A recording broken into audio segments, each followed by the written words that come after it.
வணக்கம் நண்பர்களே, நான் உங்கள் இலை 90 டேஸ் கிராஷ் கோர்ஸில் இன்றைக்கி நாம் பார்க்க போகிறது என்னென்னா டே 32. இந்த டே 32ல் நம்ம பார்க்க போகிற அற்புதமான ஒரு லெசன். சரியா? ஸோ எனக்கு ரொம்ப பிடிச்ச லெசனும் கூட.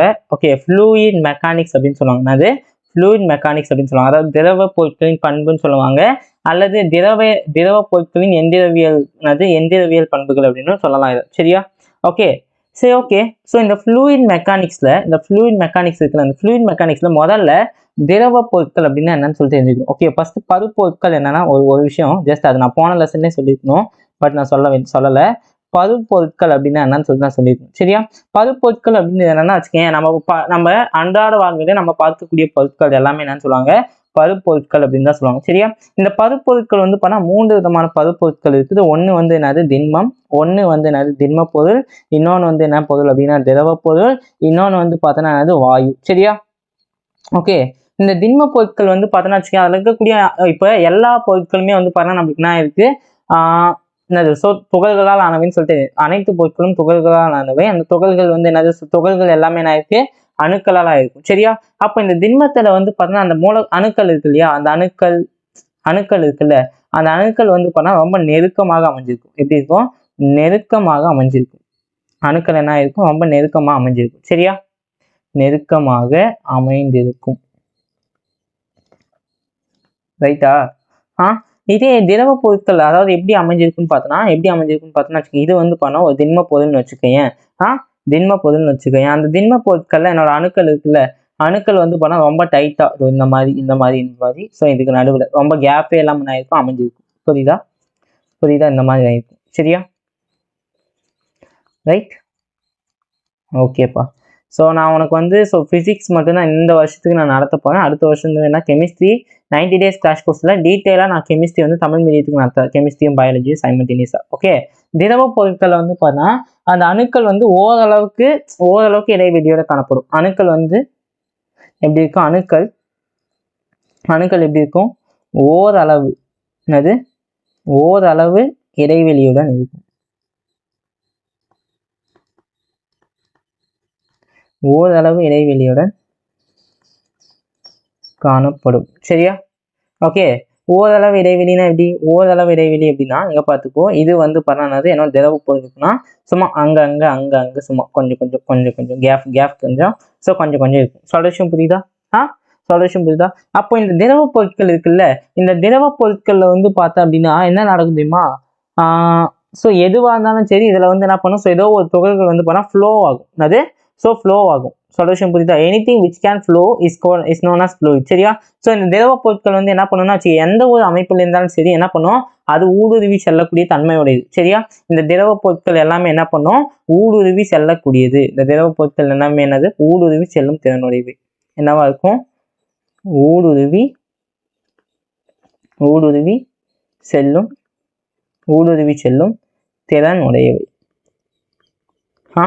ஊடுருவி செல்லக்கூடிய திறன் உடையவை தான் என்னதுப்பா, ஸோ இந்த திரவ பொருட்கள். சரி, அது என்ன ஊடுருவி செல்லுதுன்னா, இப்போ நீ வந்து ஒரு டப்பா மேல தண்ணி ஊற்றுன்னு வச்சுக்க, இப்படி வந்து ஒரு பாத்திரத்தை வந்து நீ கமுத்தி போட்டு வச்சுக்க, கமுத்தி தண்ணி அப்படியே அந்த தண்ணி ஊற்றுனா என்ன பண்ணும், ஸோ அப்படி அப்படியே கீழே இறங்கி போகுமா? ஆமாவா? ஆமா தானே? ஓகே, சரிப்பா. அப்போ ஊடுருவி செல்லும் திறன் அதுதான். சரியா? ஊடுருவி செல்லும் திறன் அதுதான். சரியா? ஸோ இதுவும் அதே தான். இந்த வாயுக்கள்ல வந்து எப்படி இருக்கும் அப்படின்னு பார்த்தோம்னா, வாயுக்கள்ல அணுக்கள் வந்து ரொம்ப அதிக இடைவெளியோட காணப்படும். அணுக்கள் என்ன பண்ணும், அணுக்கள் வந்து அதிக இடைவெளியோட என்ன பண்ணும், காணப்படும். சரியா? வாயு மூலக்கூறுகளை பொறுத்த வரைக்கும் ஸோ கேஸஸ்னா இந்த பக்கம் இப்படி சும்மா கொஞ்சம் தான் அணுக்கள் வந்து பார்த்தா அங்கங்க ரொம்ப கேப் இருக்கும், ரொம்ப என்ன இருக்கும், ஸோ கேப் அதிகமா இருக்கும். சொல்யூஷன் புரியுதா? ஓகே, அப்ப இந்த ஊடுருவி செல்லும் திறனுடையவை எல்லாமே நம்ம என்ன சொல்லுவோம்னா திரவம் அப்படின்னு சொல்லுவோம். என்னன்னு சொல்லுவோம், திரவம்னு சொல்லுவோம். ஓகே, ஸோ இந்த லெசன் பேர் என்ன அப்படின்னு பார்த்தோம்னா ஃப்ளூயிட் மெக்கானிக்ஸ் அப்படின்னு சொல்லுவோம். இந்த லெசன் பேரு என்னன்னு சொல்லுவாங்கன்னா ஃப்ளூயிட் மெக்கானிக்ஸ் அப்படின்னு சொல்லிட்டு இங்கிலீஷ்ல சொல்லுவோம். Fluid mechanics. சரியா? Fluid mechanics. ஸ்பெல்லிங் பத்தி தப்பா இருக்கேன். Fluid mechanics. Okay, fluid mechanics அப்படின்னா வந்து பார்த்தா பாய்ம எந்திரவியல்னு சொல்லுவாங்க. என்னன்னு சொல்லுவாங்க தமிழ்ல, என்னன்னு சொல்லுவாங்கன்னா பாய்ம எந்திரவியல். சரியா? ஓகே, சரி. ஓகேப்பா, எந்திரவியல் அப்படின்னாவே நம்ம வந்து பண்ணா ஒரு 2 விஷயத்த வந்து படிப்போம் அப்படின்னு சொல்லிட்டு எங்க சொல்லியிருக்கேன், மோஷன் இன் 1D, அதாவது ஒரு பரிணாம இயக்கத்துல நான் சொல்லியிருப்பேன். சரியா? என்னென்ன படிப்போம் ப்ரோ, என்னென்ன படிப்போம் எந்திரவியல்ல? ஒண்ணு இயக்கத்துல கணிதவியலை பயன்படுத்துறது. சரியா? இன்னொன்னு என்னது, விசையை வந்து அப்ளை பண்ணி என்னென்ன நடக்கும் அப்படின்னு சொல்லிட்டு நம்ம பார்க்குறது. சரியா? ஸோ அதேதான். அப்ப இந்த ஃப்ளூயிட் மெக்கானிக்ஸ்ல வந்து பாருங்க என்னென்ன இருக்கும்னா வச்சுக்கோங்க, ஒண்ணு திரவ நிலையியல்னு சொல்லிட்டு ஒரு பகுதி இருக்குது. ஓகே, 2 பகுதி இருக்குது. சரியா? ஒண்ணு என்னன்னா திரவ நிலையியல், இன்னொன்னு வந்து பாருன்னா திரவ இயக்கவியல். ஒண்ணு என்னது, திரவ திரவ நிலையியல், இன்னொன்னு வந்து என்னன்னா திரவ இயக்கவியல். இன்னொன்னு என்னது, திரவ இயக்கவியல். புரியுதா? சரியா? அது என்ன ப்ரோ திரவ நிலையியல், திரவ இயக்கவியல்? அதாவது திரவ நிலையியல் அப்படின்றது என்னன்னா வச்சுக்கோங்க, ஸோ அந்த திரவமானது நிலையாக இருக்கும்போது, ஓகே, எதுவுமே ஆடல அசையில நிலையாக இருக்கும்போது அதுல என்னென்ன மாதிரி பண்புகள் இருக்குது அப்படின்னு படிக்கிறது திரவ நிலையியல். சரியா? ஸோ இதை நம்ம என்னன்னு சொல்லுவாங்கன்னா ஸ்டாட்டிக் ஃப்ளூயிட்ஸ் அப்படின்னு சொல்லுவாங்க. என்னன்னு சொல்லுவாங்க இங்கிலீஷ்ல ஸ்டாட்டிக் ஃப்ளூயிட்ஸ் அப்படின்னு சொல்லுவாங்க. சரியா? இதை வந்து பார்த்தீங்கன்னா என்னன்னு சொல்லுவாங்கன்னா டைனமிக்ஸ் ஆஃப் ஃப்ளூயிட்ஸ்ன்னு சொல்லுவாங்க. இதை என்னன்னு சொல்லுவாங்க, டைனமிக் ஃப்ளூயிட்ஸ் அப்படின்னு சொல்லுவாங்க. சரியா? ஓகே, அது என்ன bro static fluids, dynamic fluids? So இந்த லெசன்ல வந்து பார்த்தா நம்ம ஒரு 3 விஷயத்தை பத்தி தெளிவா பார்ப்போம். சரியா? 3 விஷயத்தை பத்தி தெளிவா பார்ப்போம்.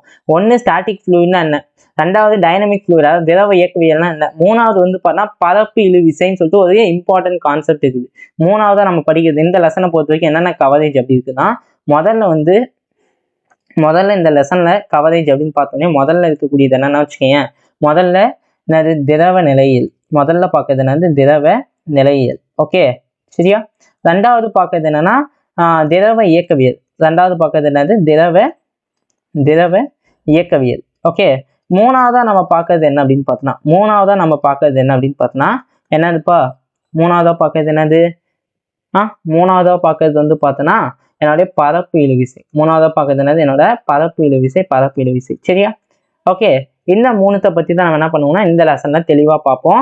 இந்த லெசன் இந்த 3த்தையும் பார்த்தோம்னா இந்த லெசன் முடிஞ்சிச்சு. சரியா? அப்படி நாம இன்னைக்கு கவர் பண்ணது என்னன்னா திரவ நிலையில் ஃபுல் நம்ம என்ன பண்ணிடுவோம் இன்னைக்கு கவர் பண்ணிடுவேன். சரியா? திரவ நிலையில் ஃபுல் நான் என்ன பண்ணிடுவோம் உங்களுக்கு நான் கவர் பண்ணிடுவேன். சரியா? ஓகே, ஸோ முதல்ல இந்த லெசனுடைய ஒரு சில டெர்மினாலஜிஸ்லாம் நான் சொல்லிடுவேன். முதல்ல ஒரு சில டெர்மினாலஜிஸ் அப்படிலாம் என்னென்ன இருக்குன்னு சொல்லிட்டு நான் சொல்லிடுவேன். சரியா? முதல்ல பார்க்க டேர்ம் என்ன அப்படின்னு பார்த்தோன்னா வச்சுக்கோங்க, ப்ரெஷர் அப்படின்னா அழுத்தம். சரியா? முதல்ல பார்க்கக்கூடிய டேர்ம் என்னன்னா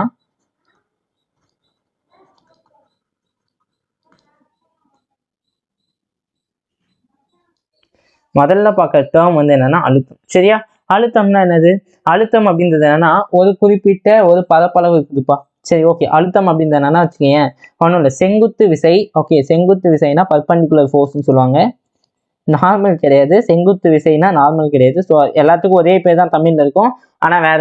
சரியா? செங்குத்து விசை ப்ரெஷர் பி சமம் என்னன்னு சொல்லுவாங்கன்னா செங்குத்து விசை டிவைடட் பை பரப்பளவு அப்படின்னு சொல்லுவாங்க. செங்குத்து விசை பை பரப்பு அப்படின்னு சொல்லுவாங்க. இதுதான் வந்து பண்ணா அழுத்தத்துக்கான ஃபார்முலா. சரியா? இப்போ உதாரணத்துக்கு பாரு, இது வந்து என்னது, இது வந்து ஒரு பரப்பளவு வந்து இந்த மாதிரி இருக்குதுப்பா, ஒரு வட்ட வடிவிலான ஒரு பரப்பளவு இருக்கு. சரியா? இந்த பரப்பளவு மேல வந்து போனா விசையோட டைரக்ஷன் வந்து இந்த டைரக்ஷன்ல விசை செயல்படுதுன்னு வச்சுக்கோங்க. எந்த டைரக்ஷன்ல, இந்த டைரக்ஷன்ல விசை செயல்படுது. ஓகே, அப்ப இந்த விசை செயல்படுச்சுன்னா இதுக்கு நான் காம்பனன்ட் வரைஞ்சா எனக்கு எப்படி இருக்கும், காம்பனன்ட் வரைஞ்சா வந்து 2 காம்பனன்ட், இந்த பக்கம் ஒரு காம்பனன்ட் கிடைக்கும், இந்த பக்கம் எனக்கு ஒரு காம்பனன்ட் கிடைக்குமா, ஆமாவா இல்லையா? 2 அதாவது 2 கூறுகள், வெக்டர் கூறுகள் கிடைக்கும். அப்ப இது என்னதுப்பா, இது என்னோட எஃப் காஸ் தீட்டா. இது என்னது, என்னோட எஃப் காஸ் தீட்டான்னு வருமா? அப்ப இந்த பரப்பின் மீது செயல்படக்கூடிய அழுத்தம் என்பது என்னன்னு சொல்லிட்டு பார்த்தோன்னா வச்சுக்கோங்க, என்னது F cos theta divided by area அப்படின்னு சொல்லலாம். ஏரியானா என்னது, பரப்பளவு. சரியா? சும்மா ஒரு உதாரணத்துக்கு சொன்னேன். ஓகேவா? சொல்ற விஷயம் புரியுதா? ஓகே, அப்ப இதோட எஸ்ஐ அலகு என்னது? ஸோ இந்த அழுத்தம் இருக்குல்ல, இந்த அழுத்தத்தோடைய எஸ்ஐ அலகு என்ன அப்படின்னு பார்த்தோன்னா இதோடைய எஸ்ஐ அலகு. சரியா? இதோட எஸ்ஐ அலகு என்ன அப்படின்னு பார்த்தோன்னா வச்சுக்கோங்க, நியூட்டன் மீட்டர் ஸ்கொயர்னு சொல்லுவாங்க. நியூட்டன் பர் மீட்டர் ஸ்கொயர் அப்படின்னு சொல்லுவாங்க. அல்லது எப்படி சொல்லலாம்னா, இதை வந்து வேற மாதிரி சொல்லணும்னா அல்லது பாஸ்கல் அப்படின்னு கூட சொல்லலாம். இது என்னன்னு சொல்லலாம், அல்லது பாஸ்கல் அப்படின்னு கூட சொல்லுவாங்க. சொல்ற விஷயம் புரியுதா? ஓகே, இதுக்கு வேற அலகுகள் இருக்கான்னு கேட்டா எஸ். ஓகே, இதை பார் அப்படின்னு சொல்லிட்டு நம்ம வந்து பண்ணா, ஸோ கெமிஸ்ட்ரி எல்லாம் நிறைய குறிப்பிடும். சரியா? அப்போ 1 பார் அப்படின்றது எதுக்கு சமம் அப்படின்னா, 1 பார் மதிப்பு எதுக்கு சமம் அப்படின்னு பார்த்தோன்னா வச்சுக்கோங்க, ஓகே, ஒரு ஏடிஎம்க்கு சமம். ஒரு ஏடிஎம்க்கு சமமா இருக்கும். ஓகே, நியர்லி ஒரு ஏடிஎம்க்கு சமமாக இருக்கும். சரியா? ஒரு ஏடிஎம் அப்படின்றது என்னன்னா அட்மாஸ்பியரிக் ப்ரெஷர். அட்மாஸ்பியரிக் ப்ரெஷர் அப்படின்னா என்னன்னு சொல்லுவாங்க, வளிமண்டல அழுத்தம் சொல்லுவாங்க. வளிமண்டல அழுத்தத்துக்கு சமமாக இருக்கும். அப்போ வளிமண்டல அழுத்தம் என்பது எதுக்கு சமம் அப்படின்னு பார்த்தோன்னா, எதுக்கு சமம் அப்படின்னு பார்த்தோன்னா என்னது 1.01 இன்ட்டு 1.01 இன்ட்டு 10⁵ பாஸ்கலுக்கு சமமாக இருக்கும். 10⁵ பாஸ்கலுக்கு சமமாக இருக்கும். சொல்யூஷன் புரியுதா? சொல்யூஷன் புரியுதாப்பா? எஸ், ஓகே, புரிஞ்சா? அல்லது இது எதுக்கு சமமாக இருக்கும் அப்படின்னு பார்த்தோன்னா 74 centimetre of mercury. Okay, mercury 74 centimetre of என்னது? ஸோ மெர்க்குரினா என்னது? பாதரசம். சரி, ஹெச்ஜி அப்படின்றது என்னதுப்பா? ஹெச்ஜி அப்படின்னா என்னது? பாதரசம். என்ன ரசம்? பாதரசம். நாம குடிப்போம்ல அந்த ரசம் கிடையாது, இது பாதரசம். பாதரசம் வந்து போனால் தங்கத்தெல்லாம் என்ன பண்ணி கரைச்சிடும், நம்ம நிறைய படத்துல கூட சம்திங் பார்த்துருக்கோம். ஓகே ஓகே ஓகே அப்போ இதோட பரிணாம வாய்ப்பாடு என்னது? அப்போ இதோட பரிணாம வாய்ப்பாடு என்பது என்ன அப்படின்னு பார்த்தோன்னா, இதோடைய பரிணாம வாய்ப்பாடு என்ன அப்படின்னு பார்த்தோன்னா, வாய்ப்பாடு என்ன வரும் சொல்லு பார்க்கலாம், டக்குன்னு சொல்லு பார்க்கலாம். என்ன வரும்? என்ன வரும்ப்பா? ml⁻⁻1 t⁻⁻2 இதுதான் வந்து என்னது இதோட பரிணாம வாய்ப்பாடு. சரியா? சரி, ஓகே. இந்த பரிணாமம் அப்படின்னு எதுக்கு சமமா இருக்கும்? ஸ்ட்ரெஸ் அதாவது என்னது? தகைவுக்கு சமமா இருக்கும். சரியா? தகைவு திரிபாடா பேருக்குள்ள மறந்துச்சு பார்த்தியா எனக்கு? தகைவு திரிபுன்னு என்னன்னு. ஏன்னா தமிழ் மீடியத்துக்கு வந்து அவ்வளோ ஈஸியாக நம்ம வந்து அவ்வளோ ஈஸியாக ஞாபகம் வச்சு நடத்துறது அப்படின்றதெல்லாம் கஷ்டமான விஷயம். ஓகே, ஸோ இங்கே பாரு. ஸோ ஹேட்டர்ஸ், என்னோட நிறைய பேர் வந்து இங்கே வந்து என்னை வந்து விரும்பி என்னோட லெக்சர்ஸை பார்க்குறவங்களும் இருப்பீங்க. ஸோ ஹேட்டர்ஸும் இங்கே இருப்பீங்க. சரியா? ஹேட்டர்ஸ்க்கெல்லாம் நான் ஒரு பதில் மட்டும் நான் சொல்லிக்க விரும்புகிறேன். என்ன பதில் சொல்ல விரும்புகிறேன்னு வச்சுக்கோங்க, நீ கமெண்ட் பண்ணுறதுக்கு முன்னாடி தமிழ் மீடியத்துக்கு இந்த அளவுக்கு ஏதாச்சும் தெளிவாக நடத்தியிருக்காங்களா அப்படின்னு சொல்லிட்டு நீ முதல்ல யோசிச்சுப்பாரு. நான் எவ்வளோ கொஷின்ஸ் நான் தமிழ் மீடியத்துலேருந்து இங்கே பாரு, பின்னாடி ஃபுல்லாக கொஷின்ஸ் தான் வச்சுருக்கேன். கிட்டத்தட்ட வச்சுருக்கேன். ரைட்டா? அப்போது இதெல்லாம் யோசிச்சு பார்த்துட்டு நீ கமெண்ட் பண்ணு. ஓகே, இந்த மாதிரி தமிழ் மீடியத்துக்கு நான் டிரான்ஸ்லேஷன் பண்ணி நான் நடத்துறதுக்கு நான் எவ்வளோ கஷ்டப்படுறேன்னு சொல்லிட்டு எனக்கு மட்டும்தான் தெரியும். ஓகே ஓகே பின்னாடி எந்த ஒரு வேலையாக இருந்தாலும் சரி, நான் என்ன பண்ணுறேன் அப்படின்றதெல்லாம் முக்கியம். நான் என்ன ஒரு வேலை இருக்குன்னா அது ஏதாச்சும் ஒரு வேலை செய்யணும்னா அந்த வேலைக்கு நீ மரியாதை கொடுக்குது அப்படின்றது ரொம்ப ரொம்ப முக்கியம். சரியா? ஓகே ஓகேப்பா. அடர்த்தி, அதுக்கடுத்து டென்சிட்டி. டென்சிட்டின்னா அடர்த்தி தான், ஒண்ணுதான். சரியா? அதுக்கடுத்து என்னது? அடர்த்தி. ரைட்? அடர்த்திப்பா. அடர்த்தி அப்படின்னா என்ன? அடர்த்தி அப்படின்றது என்னன்னா வச்சுக்கேன், என்ன சொல்லி குறிப்பிடுவாங்கன்னா ரோ அப்படின்ற ஒரு எழுத்தால இதை வந்து குறிப்பிடுவாங்க. என்னது? ரோ அப்படின்னு சொல்லிட்டு ஒரு எழுத்தால குறிப்பிடுவாங்க. ரோ சமம் என்னன்னு சொல்லுவாங்கன்னா நிறை பை பருமன் சொல்லுவாங்க. என்னன்னு சொல்லுவாங்க? நிறை பை பருமன் அப்படின்னு சொல்லுவாங்க. ஓகே, இதை எதனால குறிப்பாங்கன்னா m/v அப்படின்னு சொல்லுவாங்க. மாஸ் பை வால்யூம் அப்படின்னு சொல்லிட்டு தமிழ்ல சொல்லுவாங்க. சரியா? ஓகே, அப்ப இதோடைய இங்கிலீஷ்ல சொல்லுவாங்க. இதோடைய எஸ்ஐ அலகு என்ன அப்படின்னு பார்த்தோம். இதனுடைய எஸ்ஐ அலகு அப்படின்றது என்ன அப்படின்னு பார்த்தோம்னா வச்சுக்கோங்க, என்னது வரும்? மீட்டர், இது மாஸ்க்கு என்னது கிலோகிராம், வால்யூம்க்கு என்னது மீட்டர்⁻⁻3. கரெக்டா? ஓகே, இதான் வந்து என்னது இதோடைய எஸ்ஐ அலகு. சரியா? இதே நம்ம இதை சிஜிஎஸ்ல குறிப்பிட்டோம்னா, இதை வந்து சிஜிஎஸ் அலகுல சொன்னோம் அப்படின்னா என்னன்னு வரும்? g/cm3 g/cm3 அப்படின்னு சொல்லிட்டு வரும். சரியா? ஓகே, நீ இதில் ஒரு சில விஷயத்தோடைய ஒரு சில பொருட்களினுடைய அடர்த்தியை வந்து நீ தெரிஞ்சு வச்சுக்கணும். முதல்ல தெரிஞ்சு வச்சுக்கிறது என்ன அப்படின்னு பார்த்தோன்னா நீரினுடைய அடர்த்தி. முதல்ல நீ தெரிஞ்சு வச்சுக்கிறது என்னது? நீரினுடைய அடர்த்தி. ரைட்டா? நீரின் அடர்த்தி என்பது எதுக்கு சமமா இருக்குன்னா, ஓகே, கரெக்டாக சொல்லணும்னா வச்சுக்கோங்க, கிராம்ல சொல்லணும் அப்படின்னா g/cm3 சொல்லணும்னா 1 g/cm3 சொல்லலாம். சரியா? இதே நீ வந்து பண்ணா kg/m3 அப்படின்னு சொல்லணும்னா வச்சுக்கோங்க 1000 kg/m3 சொல்லலாம். 1000 kg/m3 சொல்லலாம். சரி, அல்லது வந்து எப்படி சொல்லலாம்னா 10⁻³ இதை வந்து குறிப்பிடலாம். 10⁻³ அப்படின்னு சொல்லிட்டு நீ குறிப்பிடலாம். சரியா? அதுக்கப்புறம் நீ தெரிஞ்சிக்க வேண்டியது என்ன அப்படின்னா, அதுக்கடுத்து நீ தெரிஞ்சிக்க வேண்டியது அப்படின்றது என்னன்னா, என்னதுப்பா? என்னது? பாதரசத்தின் அடர்த்தி. என்னது? பாதரசத்தின் அடர்த்தியை பத்தி தெரிஞ்சுக்கணும். பாதரசத்தின்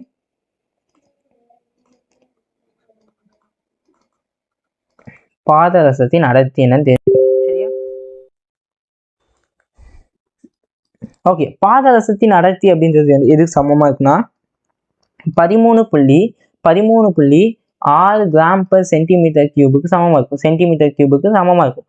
இதே நீ வந்து பார்த்தனா, இதில் சொல்லலாம், kg/m சொல்லணும் அப்படின்னா என்ன சொல்லலாம்?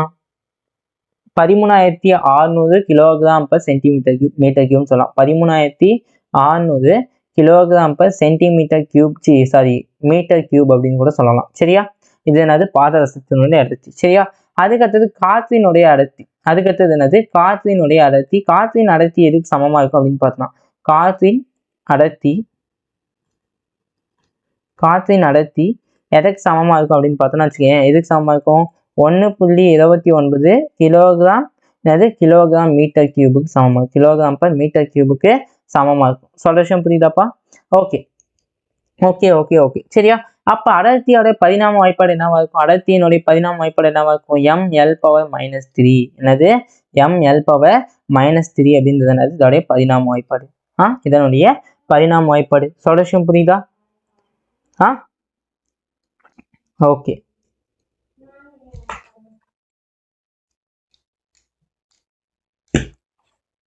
சரி ஓகேப்பா. ஓகே ஓகே ஓகே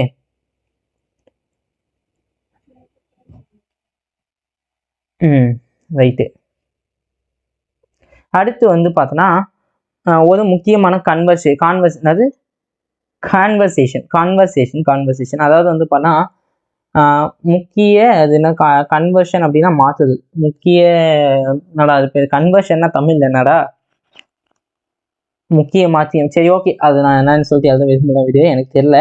1 லிட்டர் அப்படின்றது என்னன்னா, ஓகே 1 லிட்டர் அப்படின்றது எதுக்கு சமமாக இருக்கும் அப்படின்னு பார்த்தீங்கன்னா எவ்வளோ எதுக்கு சமமாக இருக்கும்னா 10⁻³ மீட்டர் கியூபுக்கு சமமாக இருக்கும். 10⁻³ மீட்டர் கியூபுக்கு சமமாக இருக்கும். இதே நம்ம இதை சென்டிமீட்டரில் குறிப்பிடணும். ஓகே 1 லிட்டர் சென்டிமீட்டரில் குறிப்பிடணும் அப்படின்னா 10⁻333 சென்டிமீட்டர் கியூப்னு இருக்கும். இதே நம்ம டெசிமீட்டரில் குறிப்பிடணும் அப்படின்னா 1 dm கியூப்னு சொல்லலாம். 1 dm கியூப்னு சொல்லலாம். சரியா?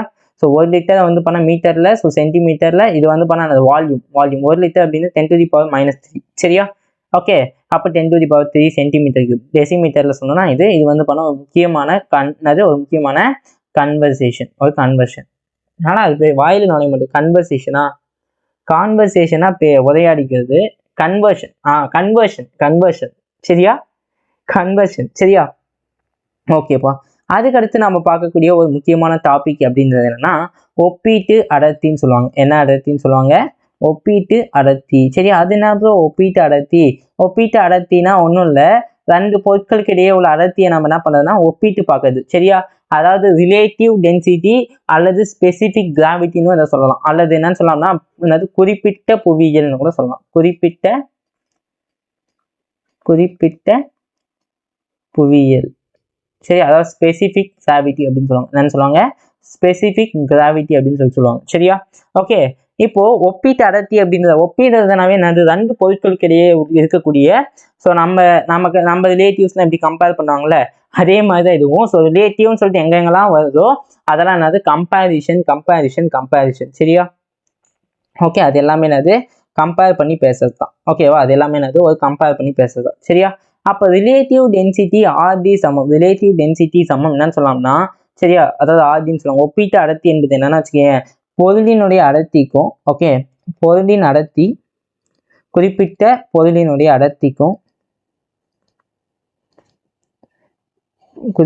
பொருளினுடைய அடர்த்திக்கும் சரியா? அதுக்கப்புறமா 4 டிகிரி செல்சியஸ் நீரின் 4 டிகிரி செல்சியஸ் நீரின் ஓகே அடர்த்திக்கும் இடையே உள்ள ஒப்பீடு. 4 டிகிரி செல்சியஸ் நீரின் அடர்த்திக்கும் இடையே உள்ள ஒப்பீடு தான் நம்ம என்னன்னு சொல்லுவோம்?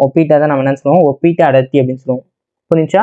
அதான் நான் சொல்லுவோம் ஒப்பீட்டு அடர்த்தின்னு சொல்லுவோம். ஓகே, அப்படின்னா என்ன? ரிலேட்டிவ் டென்சிட்டி அப்படின்றது என்னதுப்பா? ஒன்றும் இல்லை, ஒரு பொருளினுடைய அடர்த்திக்கும் okay 4 degree Celsius okay 4 degree Celsius என்னது நீரினுடைய செல்சியஸ் வெப்பநிலை கொண்ட நீரின் அடர்த்திக்கு இடையே உள்ள ஒப்பீடு தான் நம்ம என்னன்னு சொல்லுவோம்னா ஒப்பீட்டு அடர்த்தி அப்படின்னு சொல்லுவோம். சரியா? இந்த ஒப்பீட்டு அடர்த்தி அப்படின்றது என்னன்னா வச்சுக்கேன், ஒரு அலகுகள் மற்றும் பரிணாமமற்ற ஒரு அளவு. சரி, அலகு மற்றும் பரிணாமமற்ற அளவு. அலகு மற்றும் பரிணாமம், இந்த கொஞ்சம் ஸ்பிரிச்சுவல் அடிக்கிறேன், பரிணாமமற்ற ஒரு அளவை தான் நம்ம என்னன்னு சொல்லுவோம்? ஒப்பீட்டு அடர்த்தி, அதாவது ரிலேட்டிவ் டென்சிட்டி அப்படின்னு சொல்லிட்டு நம்ம சொல்லுவோம். என்னன்னு சொல்லுவோம்? ரிலேட்டிவ் டென்சிட்டி அப்படின்னு சொல்லுவோம். புரிஞ்சா? ஓகே, ஐ ஹோப் புரிஞ்சிருக்கும்னு நான் நம்புறேன். சரியா? ஓகேப்பா. அதுக்கடுத்தது வந்து பார்த்தோன்னா வச்சுக்கோங்க, ஆழத்தை பொறுத்து, சரியா, ஆழத்தை பொறுத்து என்னது மாறுபடக்கூடிய, ஓகே, ஆழத்தை பொறுத்து inside the fluid, depth inside the fluid, variation of pressure at depth inside the fluid, சரியா. ஒரு திரவத்தின் ஆழத்தை பொறுத்து, திரவம் ஒரு ஆழத்தை பொறுத்து மாறுபடக்கூடிய என்னது அடர்த்தி, சரியா. ஓகே,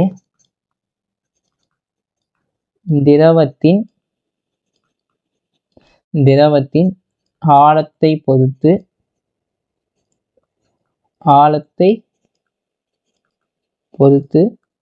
மாறுபடக்கூடிய அடர்த்தி.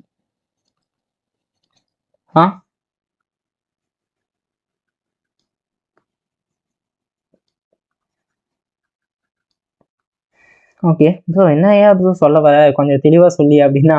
ஓகே, தெளிவாக சொல்லி அப்படின்னா என்ன தெளிவாக சொல்கிறது அப்படின்னா, இங்கே நான் ஒரு விஷயத்த நான் தெளிவாக சொல்லிக்க விரும்புகிறேன். என்ன விஷயம் தெரியுமா? இப்போது ஒன்றும் இல்லை, சரியா. ஸோ இந்த இடத்துல வந்து பண்ணால் ஒரு என்ன சொல்ல, ஒரு குண்டா ஒன்று வச்சுருக்கேன், ஒரு பாத்திரம் ஒன்று நான் என்ன பண்ணியிருக்கேன் வச்சுருக்கேன், சரியா. இல்லை ஏதோ ஒரு மீன் தொட்டி நான் வச்சுருக்கேன், சரியா. இந்த மீன் தொட்டியில் வந்து பண்ணானது, ஸோ நீர் வந்து பண்ணானது, ஸோ நீர் நிறைய தண்ணி வந்து நிறைய இருக்குது. தண்ணியை வந்து நான் குடிக்கிறதுக்கு இந்த ப்ளூ கலர் யூஸ் பண்ணிக்கிறேன், சரியா. இங்கே வந்து எனக்கு நிறைய உள்ள வந்து தண்ணி வந்து இருக்குது, சரியா. ஓகேவா? அப்போது இந்த பகுதி மீது ஒரு அழுத்தம் செயல்படும், சரி. எந்த பகுதி மீது ஒரு அழுத்தம் செயல்படும், அந்த அழுத்தத்துக்கு பேர் வந்து என்னன்னு சொல்லுவாங்கன்னா வளிமண்டல அழுத்தம், அட்மாஸ்பெரிக் ப்ரெஷர் அப்படின்னு சொல்லுவாங்க. என்ன அழுத்தம் சொல்லுவாங்க? வளிமண்டல அழுத்தம், அதாவது அட்மாஸ்பெரிக் ப்ரெஷர் அப்படின்னு சொல்லுவாங்க. புரிஞ்சா? என்னன்னு சொல்லுவாங்க? அட்மாஸ்பெரிக் ப்ரெஷர் அப்படின்னு சொல்லுவாங்க, சரியா. ஓகே, அப்போ இந்த இடத்துல வந்து பண்ணா என்னோட ப்ரெஷர் எப்படி இருக்கும்? இதோடைய ஆழம் வந்து பண்ணா ஒரு குறிப்பிட்ட உயரம் ஹச் அப்படின்ற உயரத்துல என்னுடைய அழுத்தம் அப்படின்றது எப்படி இருக்கும் அப்படின்னு பார்த்தோன்னா வச்சுக்கேன். அழுத்தம் எப்படிப்பா இருக்கும்? எப்படி இருக்கும் சொல்லு பார்க்கலாம். இப்போ அழுத்தத்துக்கு வேற ஒரு ஃபார்முலா இருக்குது, சரி. உயரத்தை பொறுத்து அழுத்தத்துக்கான ஃபார்முலா என்னப்பா? என்னது? ரோ ஜி ஹெச்ன்னு சொல்லிட்டு ஒன்று படிச்சிருக்கோமா? ஆமாவா? ரோ ஜி ஹெச், அதாவது படிச்சிருக்கோமா உயரத்தை பொறுத்ததுக்கு. அப்போ மேலே வந்து பண்ணா அப்போ டோட்டல் பி அப்படின்றது என்ன? டெல்டா பி என்பது என்னன்னா, சரியா. அப்போ இங்கேருந்து என்ன ஆகுது? ஸோ அழுத்தம் உயரம் வந்து அதிகரிக்கும் போது இங்கே அட்மாஸ்பெரிக் ப்ரெஷர் கூட சேர்ந்து, அதாவது வளிமண்டல அழுத்தத்து கூட சேர்ந்து இந்த உயரத்தை பொறுத்து ஒரு ப்ரெஷர் வந்து என்ன ஆகும்? ஆக்ட் ஆகும், சரியா. ஒரு உயரத்தை பொறுத்து ஒரு ப்ரெஷர் ஆக்ட் ஆகும். இதுதான் வந்து பண்ணா என்னுடைய ஸோ மாறுபடக்கூடிய அடர்த்தி, சரியா. இது உயரம், இது வந்து ஆழம் அதிகரிக்க இந்த மாதிரி ஆகும், சரியா. இதே வந்து உயரத்தை வந்து நம்ம கீழே இருந்து மேலே இழுக்கணும்னு வச்சுக்கேன், கீழே இருந்து என்ன பண்ணுவோம், நம்ம மேலே ஏற்றிட்டு போகணும்னு வச்சுக்கேன். அங்க என்ன நடக்கும்?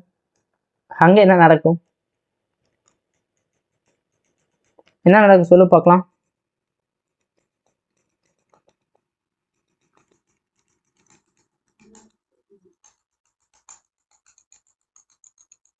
என்னடா நடக்கும்? ஒண்ணுமே இல்லை, சரி. மேலே ஏறும்போது அந்த அழுத்தம் வந்து குறையும். அழுத்தமானது என்னாகும்? குறையுமா? அப்ப எந்த அழுத்தம் குறையும்? இந்த அழுத்தம் குறையும். குறையுதுன்னா என்னது? P0 - ρ g h அப்படின்னு சொல்லிட்டு வரும். ஓகே, ρ g hன்னு சொல்லிட்டு வரும், சரியா. ஸோ இது வந்து என்னது? இது வந்து அழுத்தம் அதிகரிக்கும் போது, இது வந்து என்னது? அழுத்தம் வந்து உயரம் அதிகரிக்கும் போது, உயரம் அதிகரித்தல், இந்த சிம்பிள் போட்டுக்கலாம். இது வந்து எதுக்கு அப்படின்னா, உயரம் வந்து குறையும் போது இந்த இதை நம்ம பயன்படுத்துவோம். ஓகே, உயரம் குறையும் போது என்ன பண்ணுவோம்? இதை நம்ம பயன்படுத்துவோம், சரியா.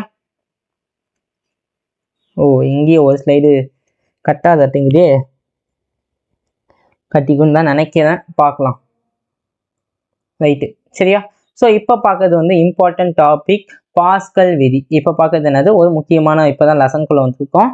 முதல்ல பார்க்கறது என்னன்னா பாஸ்கல் விதி, சரியா. இந்த பாஸ்கல் வந்து பார்த்தா 2 விதி சொல்லியிருக்காரு, சரியா. பாஸ்கல் வந்து பண்ணா 2 விதி சொல்லியிருக்காரு. ஓகே, அது என்னன்னா முதல் விதி வந்து பண்ணா எதுக்கு பொருந்தும் அப்படின்னா, ஸ்டேஷனரி லிக்விட், அதாவது வந்து பண்ணா நிலையாக இருக்கக்கூடிய திரவத்துக்கு பொருந்தும், சரியா. அது வந்து இன்னொன்று வந்து பார்த்தோன்னா வச்சுக்கேன், ஏதோ ஒரு டியூபுக்குள்ளே போகக்கூடிய ஃப்ளஷ் என்னது. இன்னொன்று வந்து பார்த்தோன்னா என்னது? நிலையத்தை என்ன சொல்றது? ரெண்டுமே சேம். நான் சொல்லும் போது எனக்கு அது எக்ஸாக்டாக தமிழில் என்ன வேர்டு யூஸ் பண்ணுறதுன்னு சொல்லிட்டு லேக் ஆகுது, சரியா. லேக் ஆகுதுன்னா தமிழில் வர மாட்டேங்குது. நான் தமிழ் மீடியம் ஸ்டூடெண்ட் தான், ஓப்பனாக ஒத்துக்கேன். I'm Tamil medium student. Okay, இருந்தாலும் வந்து எனக்கு என்ன காம்ப்ளிகேட்டட் ஃபீலிங்னா, நான் தமிழ் வந்து டச் பண்ணி கிட்டத்தட்ட ரொம்ப நாள் ஆச்சு. நான் வந்து இதுக்கெல்லாம் வந்து தமிழ் மீடியம் புக்கை நான் ரெஃபர் பண்ணுறேன், ஓகேவா. எதுவுமே நான் வந்து ரெஃபர் பண்ணாமலாம் எதுவுமே இல்லை. தமிழ் மீடியம் புக் இருக்குல்ல, அந்த தமிழ் மீடியம் புக்கை நான் டோட்டலாக அவனுக்கு ரெஃபர் பண்ணி தான் இதை எடுத்துகிட்டு வரேன். ஸோ ஒரு சில இதுக்கு வந்து பண்ணால் தமிழ் மீடியத்திலே வந்து என்சிஆர்டியில் இருக்கிற டாபிக்ஸ் வந்து ஒரு சில டாபிக்ஸ் வந்து பண்ணால் எதில் இருக்காதுன்னா ஸ்டேட் போர்ட் புக்கில் இருக்காது. ஆனால் மோஸ்ட் ஆஃப் ஆன் டாபிக்ஸ், அதாவது அதிகபட்சம் ஓகே நிறைய அதிகபட்ச டாபிக்ஸ் வந்து ஸ்டேட் போர்டில் இருக்கும். ஓகே குறைந்தபட்சம் இப்போ வந்து நம்ம இதில் வந்து என்சிஆர்டியில் என்ன பண்ணுவோம்னா mechanical properties of solids, mechanical properties of fluids அப்படின்னு சொல்லிட்டு 2 லெசனாக படிப்போம். ஓகேவா? ஆனால் வந்து தமிழ் மீடியம், அதாவது ஸ்டேட் போர்டு புக்கில் வந்து பார்த்தா 11th இருக்குது. சரி, ஸ்டேட் போர்டில் என்ன இருக்குது? 11th இருக்குது. அந்த லெசன் நம்ம எப்படி திரும்ப படிப்போம்? அந்த லெசனை நம்ம வந்து ஏதோ ஒரு லெசன் தான், நல்ல லெசன் ஆச்சு, பருப்பொருட்களின் பண்புகள் அப்படின்னு சொல்லிட்டு படிச்சுட்டு போயிடுவோம். ஓகே, பருப்பொருளின் பண்புகள் அப்படின்னு சொல்லிட்டு நம்ம வந்து படிச்சிடுவோம். அதே மாதிரி அங்கே வந்து பண்ண வச்சுக்கேன் தெர்மல் ப்ராப்பர்ட்டிஸ் ஆஃப் மேட்டர், தெர்மோடைனமிக்ஸ்னு சொல்லிட்டு 2 லெசன் படிப்போம். ஓகே, ஆனால் இங்கே வந்து ஒரே லெசனாக வெப்பமும் வெப்ப இயக்கவியலும் அப்படின்னு சொல்லிட்டு ஒரே லெசனாக வந்து கொடுத்துட்டு இருப்போம். ஓகேவா? ஓகே,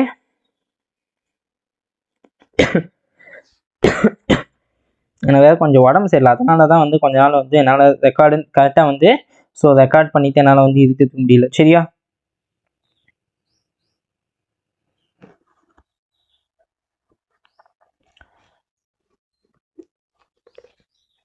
சரி, ஓகே ஓகே ஓகே ஸோ பாஸ்கலோடைய முதல் விதி என்னன்னு சொல்லிட்டு லெசனுக்குள்ளே வந்துடலாமா? பாஸ்கலோட முதல் விதி ஃபர்ஸ்ட் பாஸ்கலினுடைய விதி. சரியா? இந்த முதல் விதி வந்து பார்த்தா எதுக்கு போதோம்னா ஒரு ஸ்டேஷனரி லிக்யூட்னா ஒரு நிலையான திரவத்துக்கு தான் வந்து பார்த்தா இது முதல்ல போகும். சரியா?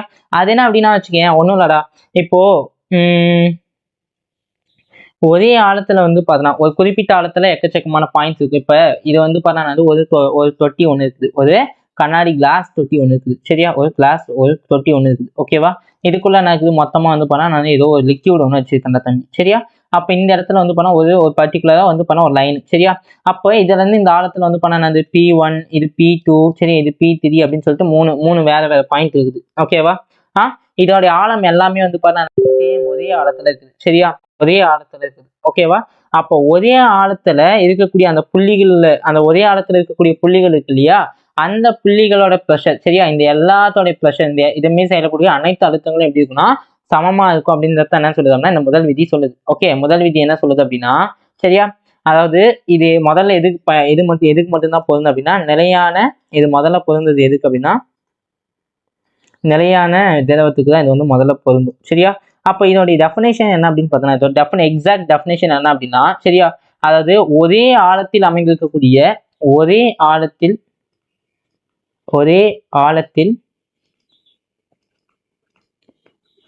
அமைந்து இருக்கக்கூடிய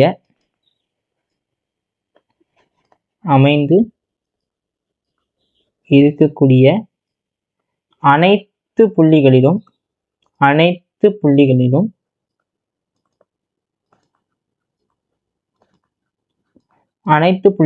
இருக்கக்கூடிய அனைத்து புள்ளிகளிலும் சமமான என்ன செயல்படும்?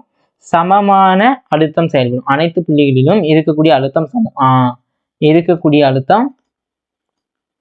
அனைத்து புள்ளிகளிலும் இருக்கக்கூடிய அழுத்தம் சமம். ஒரே ஆழத்தில் அமைந்திருக்கக்கூடிய அனைத்து புள்ளிகளிலும் ஒரே ஆழத்தில் அமைந்திருக்கக்கூடிய அனைத்து புள்ளிகளிலும் அழுத்தம் சமம். அது மட்டும் ஓகே, இதே கரெக்டாக இருக்கும். அழுத்தம் சமமாக இருக்கும். அழுத்தம் என்னவா இருக்கும்? சமமாக இருக்கும். புரிஞ்சாப்பா? கிளியர் ஐ திங்க் கிளியர்னு நினைக்கிறேன். சரியா? அப்போ இங்க பாரு, இந்த P1 P2 பாயிண்ட் இருக்குல்ல, அது எல்லாத்துலயுமே என்னவா இருக்கும்? ஸோ ப்ரெஷர் வந்து சமமா இருக்கும். P2 சமம் P3 இஸ் ஈக்குவல் டு என்ன மதிப்பு பாரு, எதுக்கு சமமா இருக்கும் சொல்லு பார்க்கலாம்? P0 plus ρGHக்கு சமமா இருக்கும். இதுதான் வந்து பண்ணா பாஸ்கலோடைய முதல் விதி சொல்லுது. பாஸ்கலினுடைய முதல் விதி இதுதான் சொல்லுது. சரியா? ஓகே, சரி, ஓகே. ரெண்டாவது விதி என்ன சொல்லுது அப்படின்னா வச்சுக்கேன், ரெண்டாவது விதி வந்து என்ன சொல்லுது அப்படின்னா அது ரொம்ப ஈஸி. ரெண்டாவது விதி வந்து பார்த்தோன்னா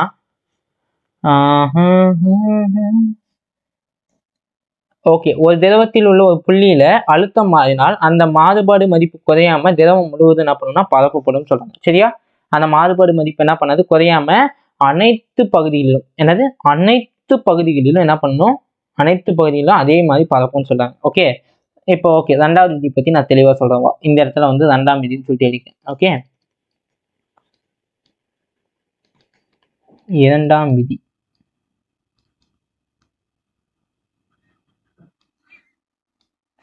ஓகேப்பா, இந்த இரண்டாம் விதி அப்படின்றது என்னன்னா வச்சுக்கேன், ஒன்னோட ஒரு தொட்டி ஒண்ணு இருக்குது. என்னது ஒரு அதேதான் ஒரு தொட்டி ஒண்ணு இருக்குது. சரியா, இது மேல நான் என்ன பண்ணேன்னா சாரி இது மேல நான் என்ன பண்ணேன்னா ஒரு பிஸ்டன் ஒன்று வைக்கிறேன். இது மேல என்ன பண்ண ஒரு பிஸ்டன்னா ஒரு அழுத்தக்கூடிய ஒரு கருவி தான் பிஸ்டன் சொல்லுவாங்க. சரியா, இது மேல என்ன பண்ண ஒரு பிஸ்டன் ஒன்று இருக்குது. சரியா, இந்த பிஸ்டன் நான் என்ன பண்ண தெரியுமா, வச்சு நான் என்ன பண்ண ஒரு அழுத்தம் இந்த பிஸ்டன் என்ன பண்ண ஒரு அழுத்தம். சரியா, அப்போ இந்த பகுதியில மாறுபடக்கூடிய ஒரு என்ன இருக்கும், எனக்கு ப்ரெஷர் இருக்கு இல்லையா, இங்க வந்து பண்ண ஒரு அழுத்தம் வந்து மாறுபடும்.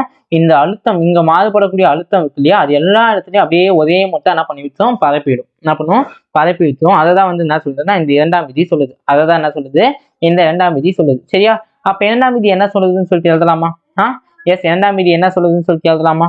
அதாவது ஒரு திரவத்தில் உள்ள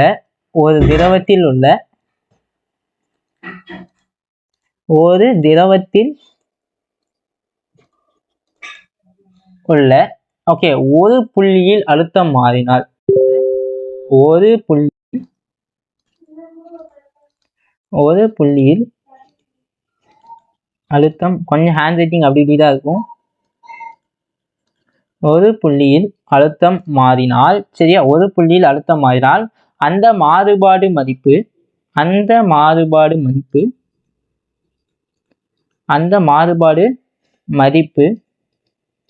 குறையாமல், சரி, அந்த மாறுபாடு மதிப்பு என்ன ஆகாது, குறையாமல், அந்த மாறுபாடு மதிப்பு குறையாமல் திரவம் முழுவதுக்கும் பரப்பப்படுகிறது. மாறுபாடு மதிப்பு குறையாமல் என்ன பண்ணுது, திரவம் முழுவதற்கும் பரப்பப்படுகிறது.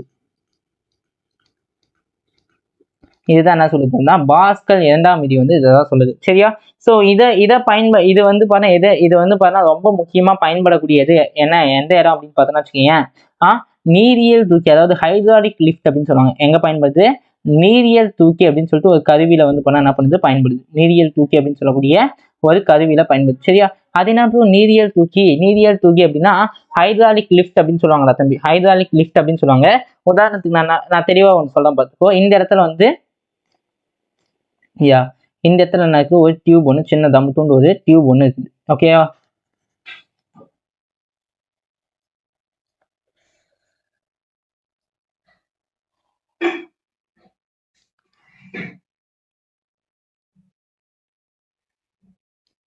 இங்க வந்து என்ன ஆச்சுன்னா ஒரு பெரிய டியூப் ஒன்று இருக்கு. இங்க என்ன இருக்குது, ஒரு பெரிய டியூப் ஒன்று வச்சிருக்கு. சரியா, பெரிய இதுதான் நீரியல் தூக்கியோட அமைப்பு, இப்படிதான் இருக்கும். ஓகே, இந்த இடத்துல வந்து தமுத்தூண்டு என்ன இருக்குது, இந்த இடத்துல வந்து தமுத்தூண்டு வந்து என்ன பண்ணனா ஒரு ப்ரெஷர் ஒன்று இருக்கு இந்த இடத்துல தமுத்தூண்டு. ஸோ அப்போ இதோட பரப்பளவு வந்து A1 ரைட், இதோட பரப்பளவு இங்க வந்து பண்ணானது ஒரு பிஸ்டன் இருக்குது. இந்த பிஸ்டன் மேல என்ன இருக்குன்னா கார் ஒன்று வச்சிருக்குன்னு வச்சுக்கோங்க, கார் ஒன்று இருக்குன்னு வச்சுக்கோங்க. ரைட்டா, என்ன இருக்கு, கார் ஒன்று இருக்குது. ஓகேவா, கார் ஒன்று இங்க இருக்குது. ஓகே, இதோட பரப்பளவு A1, இதோட பரப்பளவு A2. ஓகேவா, A1 இது A2ன்னு சொல்லிட்டு ரெண்டு வச்சிருக்கு. சரியா, அப்ப இந்த பரப்பளவு A2 ஆனது A1 விட எப்படி இருக்கு, அதிகமா இருக்கு. A2 ஆனது என்னவா இருக்குது, A1 விட அதிகமா இருக்கு. சரியா, ஓகேவா,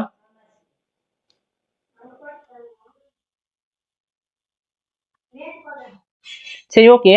இங்க வந்து ஏன் வந்து ரெண்டுமே வந்து பண்ணா ஏன் இது சின்னதா இது ஏன் பெருசா வச்சிருக்காங்க அப்படின்னா, அதுக்கு ரீசன் என்னன்னா வச்சுக்கோங்க. இந்த இடத்துல வந்து பண்ணா நான் போட்டு இந்த இடத்துல ஒரு விசை நான் கொடுக்குறேன்னு வச்சுக்கோங்க.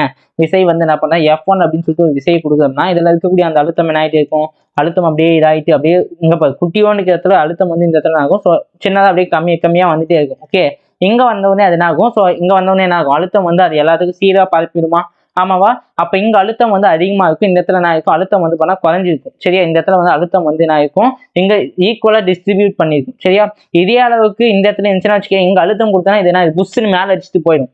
புரியுதா, இதே அளவுக்கு நான் இங்க கொடுத்து அழுத்தம் கொடுத்தனா அதே அளவு அழுத்தம் ஏரியா அதே அளவுக்கு இருந்துச்சுன்னா அழுத்தம் வந்து இங்க அழுத்தும் போது என்ன ஆகும், இங்க இருந்து தண்ணி புஷ்ன்னு அடிச்சு என்ன பண்ணும், இது மேல தூக்கி ஜாஸ்தி போயிடும். ஓகே, ஆனா இங்க வந்து இங்க இதை விட கம்மியா இருக்கிறதுனால இங்க வந்து ஈக்குவல் டிஸ்ட்ரிபியூஷன். சரியா, அது வந்து அந்த அழுத்தத்தை வந்து பண்ணா ஒரு சீரா கொடுக்கறதுக்காக என்ன பண்ணுது, ஒரே சீரா கொடுக்கறதுக்காக என்ன பண்ணுதுப்பா, என்ன பண்ணுது சொல்லு பார்க்கலாம். என்ன என்ன பண்ணுது, ஒரே சீராக கொடுக்கறதுக்காக வந்து பார்த்தோன்னா ஒரே சீராக கொடுக்கறதுக்காக ஸோ அந்த இடத்துல வந்து பண்ணால் நம்ம குழாய் வந்து பெருசாக அமைஞ்சிருக்கு. சரியா? அப்போ இங்கேருந்து பாரு, ஸோ இதன் மீது நம்ம அழுத்தக்கூடிய அந்த அழுத்தம் பியோட மதிப்பு என்ன அப்படின்னா, இதன் மீது அழுத்தக்கூடிய அங்கே வந்து பண்ணால் ஒரு விசை டெல்டா பின்னு சொல்லிட்டு ஒரு விசை செயல்பட்டுருக்கும். சரி, ஏரியா 1ல. சரியா? அங்கே செயல்பட்ட விசை என்பது என்னது, F1 டிவைட் பை ஏரியா 1. எனக்கு இப்போ F1ஓட மதிப்பு தான் வேணும். அப்போ F1 இஸ் ஈக்குவல் டு என்னன்னு சொல்லலாம், F1 இஸ் ஈக்குவல் டு, சரி ஓகே, இதை நான் அப்படியே வச்சுக்கேன், டெல்டா பின்னு சொல்லிட்டு நான் என்ன பண்ணேன் அப்படி வச்சுக்கேன். ரைட்டா? டெல்டா பி அப்படின்னு சொல்லிட்டு நான் என்ன பண்ணிங்கன்னா வச்சுக்கணும். சரியா? கிளியராப்பா? ஓகே, சரியா? அப்போ இதன் மீது வந்து பண்ணது, இதன் மீது வந்த அழுத்தம் வந்து என்ன பண்ணுது, இது மேல ஒரு விசையை செலுத்துமா, அந்த அழுத்தம் என்ன பண்ணுது, ஒரு விசையை செலுத்தும். சரியா? அப்ப இங்க F2 அப்படின்றது என்னன்னா வச்சுக்கேன், F2 அப்படின்றது என்னது, இந்த டெல்டா பி இன்ட்டு ஏரியா 2ன்னு சொல்லாம. ஏன் இங்க டெல்டா பி, ஏன்னா இந்த டெல்டா பி அப்படின்ற அந்த அழுத்தம் தான் என்ன பண்ணுது, இந்த பிஸ்டன் மேல ஒரு விசையை செலுத்துது. சரியா? அப்போ F2 = டெல்டா பி ஓட மதிப்பு என்னப்பா, F1 divide by A1 into A2ன்னு சொல்லலாம். சொல்லலாமா சொல்லக்கூடாதா? ரைட். சரியா? அப்ப இதுதான் அது. ஸோ இதோட ஃபார்முலா ஹைட்ராலிக் ப்ரெஷர் இருக்கு இல்லையா, சரி ஹைட்ராலிக் லிஃப்ட் இருக்கு இல்லையா, அதோடைய ஃபார்முலா வந்து என்னன்னா இதுதான். கிளியரா? Okay, I hope you guys, I hope புரிஞ்சிருக்கும் நம்புறேன். சரியா? ரைட் தான். கொஷின்ஸ் போலாமா? ஸோ இனிமேலுக்கு வந்து நம்பர் ஆஃப் கொஷின்ஸ் வந்து ஹையா இருக்கும். இனிமேலுக்கு என்னவா இருக்கும், ஸோ நம்பர் ஆஃப் கொஷின்ஸ் வந்து பண்ணால் ஹையா இருக்கும். சரி, அது பார்த்துக்கலாம். கொஷின்ஸ் போலாமா? இது வரைக்கும் புரிஞ்சிருக்குன்னு சொல்லி நம்புறேன். கிட்டத்தட்ட வந்து ஸோ ஜஸ்ட் ஒரு 3 ஸ்லைட் தான் நடத்தினேன். இந்த 3 ஸ்லைடுக்கு ஏற்ற மாதிரி கொஞ்சம் பல்க் நம்பர் ஆஃப் கொஷின்ஸ் கொஞ்சம் ஹையா பார்க்கலாம். ஓகே, பார்க்கலாமா? S, right. இப்போ பி அடர்த்தி கொண்ட பாய்மமானது படத்தில் காட்டியுள்ளவாறு நிரப்பப்பட்டுள்ளது எனில் கீழே கொடுக்கப்பட்ட புள்ளிகளின் அழுத்தம் என்ன, A B C D E F G ஓட அழுத்தம் என்ன கேட்கலாம். ஓகே, அப்போ இதுக்கு இருக்கக்கூடிய ஹைட் எவ்வளோ பாரு, ஏ. சரியா? ஓகே, நான் ஐட்டம்னு சொல்லிட்டேனா, சாரி விடு. ரைட்டா? சூப்பர். ஓகே, ஏதோ வாய் தவறி ஏதோ வந்து வந்துச்சுன்னு நினைக்கிறேன்.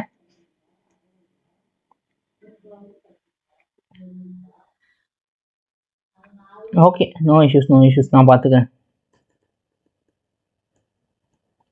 சரியா? ஓகேப்பா.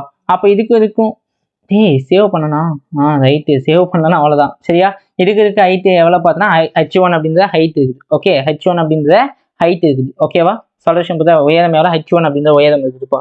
ஓகே, அப்போ இங்க இதோடைய அழுத்தம் எவ்வளவு இருக்குமோ அதே அழுத்தம் இதுக்கு எல்லாத்துக்கும் இருக்குமா? அதுதானே பாஸ்கலோட முதல் விதி சொல்லுது, அதுதானே பாஸ்கலின் முதல் விதி சொல்லுது. எஸ், அப்போ புள்ளி ABEF அப்படின்ற புள்ளியில வந்து பண்ண இருக்கக்கூடிய ப்ரெஷர் அப்படின்னு என்னது, P0 பிளஸ் ஏன்னா அழுத்தம் உயரம் வந்து பாருங்க அதிகரிச்சிருக்குது, P0 plus ρg H1. Solution புரியுதா? சரியா? அப்ப இந்த புள்ளி சி மற்றும் டி ஜி புள்ளியில என்ன இருக்கும் அப்படின்னு பார்த்தோம்னா, இங்க பாரு, இங்க இருக்கக்கூடிய ப்ரெஷர் எவ்வளோப்பா, இங்க இருக்கக்கூடிய ப்ரெஷர் வந்து பண்ணா P0 பிளஸ் ρg H. ஆமா, ρg H1. அப்ப இங்க இருந்து என்னது, உயரம் H2 அப்படின்ற உயரம் குறையுது. அப்போ உயரம் குறைஞ்சிச்சு அப்படின்னா அங்க என்ன நடக்கும், ρg H2 அப்படின்ற உயரம் குறையுதுப்பா. ஆகுது. ஸோ மேல அதிகமாகுது. இப்போ ஆழம் அதிகரிச்சிச்சு அப்படின்னா என்ன ஆகும், ஸோ பிளஸ் ப்ரெஷரோட மதிப்பு அதிகமாகும். ஆழம் குறையும் போது என்ன ஆகும், ஸோ அதே ப்ரெஷரோட மதிப்பு என்ன ஆகும், கம்மியாகும்னு சொல்லிட்டு நம்ம என்ன படிச்சோமா, அதே தான். எங்க படிச்சோம் பாரு, ஸோ எங்க படிச்சோம், இந்த இடத்துல படிச்சோமா, சேம் அதே கான்செப்ட் யூஸ் பண்ணு. அப்போ இங்க இருக்கக்கூடிய ப்ரெஷர் என்னது இருக்கும், இங்க இருக்கக்கூடிய ப்ரெஷர் வந்து பண்ணா பி தென் இ தென் எஃப் சாரி சி டி மற்றும் ஜியில் இருக்கக்கூடிய ப்ரெஷர் அப்படின்றது என்னன்னா P0 பிளஸ் ρg H1 அப்படின்ற ஒரு விசை இருக்கு. சரியா? அப்படின்ற ப்ரெஷர் இருக்கு. அந்த ப்ரெஷர்ல இருந்து எவ்வளவு ப்ரெஷர் கம்மியாகுது, ρg H2 அப்படின்ற ஒரு விசை வந்து பண்ணது. ஒரு ப்ரெஷர் கம்மியாகுது. சரியா? அப்போ இதுதான் வந்து என்னோட ஆன்சர். அப்ப என்னது, ஆப்ஷன் என்ன பார்த்து கிளிக் பண்ண பார்த்துக்கோ, ρ0 plus ρg H1. Okay, H1 மற்றும் ρ0 plus ρg into H1 minus H2 அப்படின்னு சொல்லிட்டு இருந்துச்சுன்னா இதான் வந்து என்ன பண்ணணும், நீ உன்னோட ஆன்சரை கிளிக் பண்ணணும். சரியா? புரிஞ்சா? எஸ், ஐ ஹோப் புரிஞ்சிருக்குன்னு சொல்லிட்டு நம்புறேன்டா கைஸ். ரைட், நெக்ஸ்ட் பார்க்கலாமா? ஈஸி சம் ரொம்ப ஈஸி. ஸோ ஜஸ்ட் ட்ரை பண்ணி பார்க்கலாம். என்ன இருக்குன்னு நினைக்கிறேன், ஜஸ்ட் ட்ரை பண்ணு. என்னடா இருக்கும், இது எக்ஸ் இது ஒய் சரியா. அப்போ இங்கேருந்து எக்ஸ் ஒய்க்கு ஃபர்ஸ்ட் நம்ம ஒய் கண்டுபிடிக்கணும். ஒய்க்கு கண்டுபிடிச்சோம்னா நம்மளுக்கு ஆன்சரே முடிஞ்சிச்சு ரைட்டா. சாரி ஃபர்ஸ்ட் நம்ம எக்ஸுக்கு கண்டுபிடிக்கணும் ரைட்டா. எக்ஸுக்கு கண்டுபிடிச்சோம்னா நம்மளுக்கு ஆன்சர் முடிஞ்சிச்சு இங்கேருந்து எக்ஸுக்கு. அப்போ இங்கேருந்து என்னது வளிமண்டல அழுத்தம் வந்து என்னவா இருக்கும், ஸோ பி நாட்னு இருக்குமா, ஆமாவா. அப்போ புள்ளி எக்ஸில் இருக்கக்கூடிய ப்ரெஷர் இருந்தது என்னது, ஸோ பி நாட் ப்ளஸ் இங்கே இருக்கக்கூடிய ரோவோட மதிப்பு எவ்வளோ, ஸோ ரோ அதே தான், ஜி எவ்வளோ, ஜி ஹெச் சரியா, rho G, so rho G H சரியா. ஸோ இது என்னது எக்ஸோட மதிப்பு. அப்போ ஒய்யோட மதிப்பு என்னவா இருக்கும் பாரு, ஒய்யோட மதிப்பு என்ன ப்ரோ இருக்கும், ரொம்ப ஈஸி ப்ரோ, ரொம்ப ஈஸி ப்ரோ. இங்கே பாரு இந்த இதுல இருந்து என்ன பண்ணுதுன்னா ரோஜி ஹெச் அப்படின்னு, அதாவது என்னது, ஸோ ரோவோட மதிப்பு எவ்வளோப்பா, இங்க 2 ரோ ஜி இன்ட்டு ஹெச்சோட மதிப்பு எவ்வளோ 3h/2 அப்படின்ட்டு 3h/2 அப்படின்ற அளவுக்கு என்ன ஆகுது, ஸோ ப்ரெஷர் இன்னும் கொஞ்சம் அதிகமாகுது. அப்போ என்ன ஆகும், P0 plus rho G H plus என்னன்னு வரும்ப்பா அது என்னது 2 × 3/2 என்னன்னு வரும், ரோ ஜி ஹெச்னு வருமா ரைட். அப்போ இதுவும் கேன்சல் ஆகிடும். அப்போ ஒய் புள்ளியில் இருக்கக்கூடிய ப்ரெஷர் என்னது P0 plus 4 row G H. இதுதான் வந்து என்னோட ஆன்சர். புரிஞ்சு அப்படின்ட்டு. ஓகே, பாஸ்கலோடைய விதிகள் உனக்கு தெளிவாக புரிஞ்சிச்சுன்னா இது வந்து பண்ணால் உனக்கு தெளிவாக புரியும் சரியா. இந்த இது என்ன பண்ணும், தெளிவாக புரியும் ஓகேவா. எஸ் எஸ் எஸ் எஸ் சரியா. அடுத்து பார்ப்பா. சீரான மூடப்பட்ட திரவம் நிரப்பப்பட்ட குழாய் ஒன்று திரவம் நிரப்பப்பட்ட குழாய் ஒன்று படத்தில் காட்டப்பட்டுள்ளது. அவற்றில் உள்ள திரவத்தின் அடர்த்தி 1000 kg/m³ எனில் அவற்றின் அடிப்பகுதியில் உள்ள விசை என்ன, இதன் மீது செயல்படக்கூடிய விசை என்னன்னு சொல்லிட்டு கேட்கலாம்டா தம்பி. ரொம்ப ஈஸிடா தம்பி, ரொம்ப ஈஸி, ஜஸ்ட் பாரு. ஓகே, ரொம்ப ஈஸி தான். ஸோ அப்போனா விசை ஈக்குவல் என்னன்னு சொல்லலாம், விசை ஈக்குவல் ப்ரெஷர் இன்ட்டு ஏரியான்னு சொல்லலாமா. எஸ், ப்ரெஷர் இன்ட்டு ஏரியான்னு சொல்லலாமா. அப்போ இந்த பகுதியில் இருக்கக்கூடிய ப்ரெஷரோட மதிப்பு என்னவா இருக்கும், இந்த பகுதியில் இங்கே வந்து மூடப்பட்டிருக்குது. அப்போ இதன் மீது வளிமண்டல அழுத்தம் செயல்பட்டாலும் எதுவும் மேட்டர் இல்லை சரி. அப்போ இங்கே என்ன ப்ரெஷர் மட்டும்தான் இருக்கும், ரோ ஜி ஹெச்ன்னு தான் இருக்கும். ஏன்னா இது மேலேயும் மூடப்பட்டிருக்கு, கீழேயும் வந்து மூடப்பட்டிருக்கு. அப்போ இங்கே என்ன இருக்கக்கூடிய ப்ரெஷராக இருக்கும், ரோ ஜி ஹெச்சா இருக்குமா. அப்போ F = rho G H into ஏன்னு சொல்லிட்டு இருக்கும். ரோவோட மதிப்பு எவ்வளோ பாரு, ரோவோட மதிப்பு இங்கே எவ்வளோ கொடுத்துருக்காங்க, அடர்த்தியோட மதிப்பு 10⁻3, ஜியோட மதிப்பு 10, ஹெச்சோட மதிப்பு எவ்வளோ பார்த்துக்கோ, ஹெச்சோட மதிப்பு 0.9, 0.9 இன்ட்டு ஏரியாவோட வேல்யூ எவ்வளோப்பா, இங்கே ஏரியாவோட வேல்யூ வந்து பார்த்தா எவ்வளோ கொடுத்துருக்காங்க, 4 × 10⁻3 அதானடா, 4 × 10⁻3 கரெக்டா. 10 ஆக்சுவலி -3டா தம்பி, 4 × 10⁻3. ஸோ நான் கொஷினில் தப்பாக எழுதி வச்சிருக்கேன். ஓகே, 4 × 10⁻3 சரியா. அப்போ இதுவும் ஆயிடும், காலி ஆயிடும். அப்போ இந்த 0 கேன்சல் ஆகிடும். அப்போ எவ்வளோப்பா, 9 4 36 நியூட்டன். ஆன்சர் என்னன்னு வரும், 36 நியூட்டன் அப்படின்றது தான் என்னோட விசையோட மதிப்பு. ஓகேவா. ஸோ ஒன்றும் பிரச்சனை இல்லை. இது எப்படி இருந்துச்சுன்னா 36 × 10⁻6 நியூட்டன் சொல்லிட்டு வந்திருக்கும், அவ்வளோதான். ஓகே, அப்படி பார்த்தா ரொம்ப பெருசு, ரொம்ப பெரிய விசை செயல்படுங்க அது மேலே. ஓகேப்பா. அடுத்த கொஷின். ஒரு நீர்மூழ்கி கப்பலின் ஒரு குறிப்பிட்ட ஆழத்தில் அவற்றின் மீது செயல்படும் அழுத்தம் 3 × 10⁵ பாஸ்கல். மேலும் அவற்றின் ஆழம் 2 மடங்காக அதிகரிக்கும் போது அவற்றின் அதிகரிக்கப்பட்ட ஆழத்தில் ஏற்படும் சதவீதம் என்ன கேட்டிருக்கான். ரொம்ப ஈஸிடா. ஒரு நீர்மூழ்கி கப்பல் வந்து பார்த்தீங்கன்னா என்னது, ஸோ இது வந்து கடல் இருக்குது, இது வந்து என்னது கடல் சரியா. அந்த கடலில் வந்து பார்த்தா முதல்ல என்னது, ஒரு நீர்மூழ்கி கப்பல் ஒன்று இந்த மாதிரி இருக்குன்னு வச்சுக்கோங்க. இது வந்து ஒரு நீர்மூழ்கி கப்பல் வந்து இருக்குது. இதுக்கான உயரம் வந்து ஹெச் அப்படின்ற உயரம் இருக்குது சரியா. அப்போ ஒரு குறிப்பிட்ட உயரத்தில் வந்து என்ன ஆகுது, வந்து பார்த்தா 3 × 10⁵5 அப்படின்ற அளவுக்கு 5 பாஸ்கல் அப்படின்ற அளவுக்கு அதிகமாகுது சரியா. இதே இதோட ஆழம் வந்து பார்த்தா 2 மடங்காக அதிகமாகுது, இது 1 மடங்கு. அப்போ 2 மடங்குனா என்னது, இன்னொரு ஹெச் தொலைவு கரெக்டா. அப்போ இங்கே செயல்படக்கூடிய அழுத்தம் அப்படின்றதுப்பா, இங்கே செயல்படக்கூடிய அழுத்தம் அப்படின்றது P' சரியா. P' கரெக்டா. ஓகே, அப்போ சதவீதம் அதிகரிக்குது அப்படின்னா, சதவீதம் வந்து பார்த்தா அதிகமாகுது அப்படின்னா, சதவீதம் வந்து என்னாகும், இங்கே ஆழம் அதிகரிக்கிறதுனால சதவீதம் வந்து பார்த்தா என்னது, ஸோ குறைஞ்சிருக்கும். அப்போ P' - P = 100ன்னு சொல்லலாமா. சாரி, அதிகரிக்கிறது அப்படின்னா. ஓகே, சதவீதம் வந்து அதிகரித்தல் அப்படின்னா இந்த ஃபார்ம் தான். ஓகே, சதவீதம் அதிகரிக்குது அப்படின்னா இந்த ஃபார்ம் தான். ஓகேவா. ரைட். அப்போ P-யோட அப்போ ஆன்சர் ப்ரெஷர்ன்றது என்னன்னு சொல்லலாம், P0 + ரோ ஜி ஹெச்ன்னு சொல்லலாமா, ரோ ஜி ஹெச் அப்படின்னு சொல்லலாமா, சொல்லக்கூடாதா. அப்போ இங்கே ப்ரெஷர் இதோட ப்ரெஷர் என்ன கொடுத்துருக்கான் பாரு. அப்போ 3 × 10⁵ சரியா. அட்மாஸ்பரிக் ப்ரெஷரோட அப்போ என்னது வளிமண்டல அழுத்தம் இருக்கு இல்லையா, P0 வேல்யூ என்னன்னு சொல்லுவாங்க, P0 = 10⁵ சொல்லலாம்னு சொல்லியிருக்கேன். 10⁵ சொல்லியிருக்கலாம். எஸ் சொல்லியிருப்பேன். 10⁵ ப்ளஸ் ρ × g × h சரியா. அப்போ இது என்னது, இது வந்து பண்ணால் 1 × 10⁵ சரியா. அப்போ எனக்கு ρgh தான் வேணும். அப்போ ρgh என்னன்னு சொல்லலாம், 3 × 10⁵ - 1 × 10⁵ சொல்லலாமா. அப்போ ρgh வேல்யூ என்ன வரும், ρgh = 2 × 10⁵ சொல்லிட்டு எனக்கு கிடைச்சிடும். ஓகே, ஸோ இந்த வேல்யூ நம்ம கண்டுபிடிச்சாச்சு. இந்த வேல்யூ என்ன பண்ணியாச்சு, கண்டுபிடிச்சாச்சு. ஓகே, இப்போ P' வேல்யூ கண்டுபிடிக்கணும். P' என்னது, P0 + ρgh வேல்யூ என்ன மாறுதுப்பா, 2h மாறுது ரைட்டா. அப்போ P0 × P' P0 வேல்யூ எவ்வளோ, P0 வேல்யூ எவ்வளோப்பா, எவ்வளோ, P0 வேல்யூ நான் கண்டுபிடிக்கணும் இல்லை, சாரி P வேல்யூ நான் கண்டுபிடிக்கணுமா இல்லையா, எஸ் கண்டுபிடிக்கணுமா இல்லையாடா, ஆமாம் தானே, சாரி கரெக்டாக தான் கேட்குது. P0 value எவ்வளோன்னா 10⁵. Okay, ρgh value எவ்வளோ, 2 × 2 × 10⁵ வரும். 2 × சரி, ஏன்னா 2 × 2 × 10⁵. சரி, இந்த 2ன்றது வெளியே வந்துச்சு. அப்போ என்ன வரும் பாரு. ஸோ P' வேல்யூ எவ்வளோ, P' வேல்யூ தான் எனக்கு வேணும். ஆமாவா, P' வேல்யூ தான் வேணும். ஆமாவா, ஆமாம் சரியா. அப்போ P' அப்படின்றது என்னன்னு சொல்லலாம்ப்பா, P' = என்னன்னு சொல்லலாம்,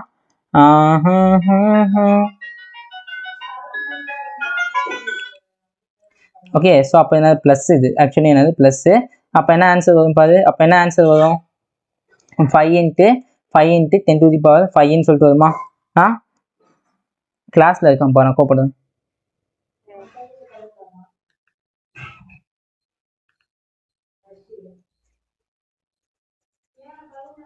ஃபைவ் × 10⁵ அப்படின்னு சொல்லிட்டு வரும் ரைட்டா. 5 × 10⁵ அப்படின்னு சொல்லிட்டு வரும்.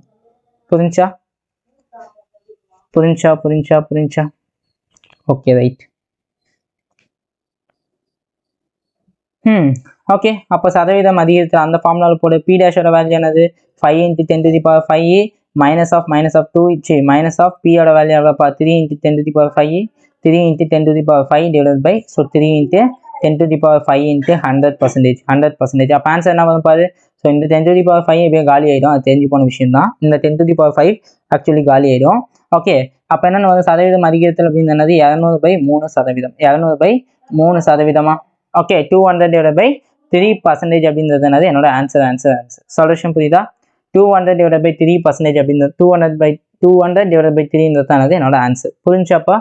புரிஞ்சா, ஈஸி. சரியா.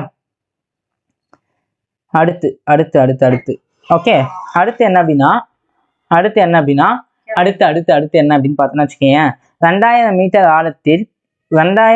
ஆழத்தில் ஓகே உள்ள ஒரு நீர்மூழ்கி கப்பலின் ஜன்னல் அதோட விண்டோ சரியா, ஜன்னலின் பரப்பு so 50 centimetre × 50 centimetre. Okay, so ஒரு நீர்மூழ்கி கப்பல் இருக்குது, எவ்வளோ 2000 மீட்டர் ஆழத்தில் ஒரு நீர்மூழ்கி கப்பல் இருக்குது சரியா. அந்த நீர்மூழ்கி கப்பலோடைய ஜன்னல் இருக்கு இல்லையா, ஸோ இதை வந்து நான் இப்படி கொஞ்சம் தேவைக்காக இப்படி பண்ணிக்கிறேன் ரைட். அந்த நீர்மூழ்கி கப்பலோடைய ஜன்னல் சரி, ஜன்னல்னானது இந்த பகுதி, சுத்தம் நான் ஒரு முட்டாள் பார்த்துப்போம். ஜன்னல்னானது இந்த பகுதி ஜன்னல் சரியா. அப்போ இந்த ஜன்னலோட பரப்பு அப்படின்றது என்னது, 50 சென்டிமீட்டர் × 15 சொல்லிட்டு இருக்காங்க. அப்போ என்ன வரும் பாரு, 50 × 15 வச்சுக்கூடா, 50 × 50 இருக்குது. ஓகேவா, சொல்யூஷன் புரியுதா. மேலும் அந்த நீர்மூழ்கி கப்பலின் உட்பகுதியை வளிமண்டல அழுத்தத்தை பராமரிக்குது. இதோட உட்பகுதியிலே எவ்வளோ, ஸோ வளிமண்டல அழுத்தத்துக்கு சமமான ஒரு அழுத்தம் இருக்குன்னு சொல்லிட்டான். ஓகே, வளிமண்டல அழுத்தத்துக்கு சமமான ஒரு அழுத்தம் வந்து இருக்கு அப்படின்னு சொல்லிட்டாங்க சரியா. சொல்யூஷன் புரியுதா.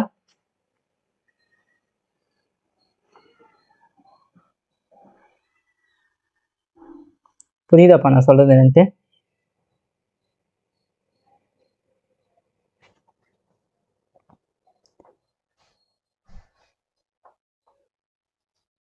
ஓகே சரியா.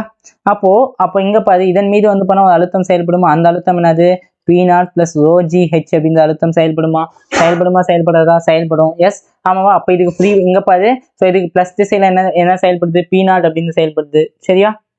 கரெக்டாக நான் சொல்றது என்னன்ட்டு, ப்ளஸ் திசையில் என்னது P0 செயல்படுது, மைனஸ் திசையில் என்ன செயல்படுது மைனஸ் திசையில். அப்போ இதுமே செயல்படக்கூடிய நெட் ஃபோர்ஸ் அப்படின்றது என்னன்னா எஃப் நெட் ஃபோர்ஸ் அப்படின்றது என்னன்னா என்னுடைய மொத்த விசை அப்படின்றது என்னன்னா சரியா P0 + ρgh P0 + ρgh minus P0ன்னு சொல்லிட்டு இருக்கோம். ஓகேவா? ஆமாவா இல்லையா? ஸோ இங்கே பாரு. ஸோ அப்போ இதுமாரி செயல்படக்கூடிய விசை என்பது எப்படி இருக்கும்? இதுமாரி செயல்படக்கூடிய விசைன்ட்டு இங்கே என்னன்னு பண்ணலாம். ஸோ ஏரியாவால் பெருக்கணும்னா ஸோ எனக்கு கிடைச்சிடும். சரியா? அப்போ P0 + ρgh × A சரியா A minus of P0 × A. அப்போ இந்த P0ம் இந்த P0ம் கேன்சல் ஆகிடும். கரெக்டா? கேன்சல் ஆகுமா கேன்சல் ஆகாதா? எஸ் கேன்சல் ஆகிடும். அப்போ என்னன்னு வருப்பா ρgha மைனஸ் ஏன்னு சொல்லிட்டு வருமா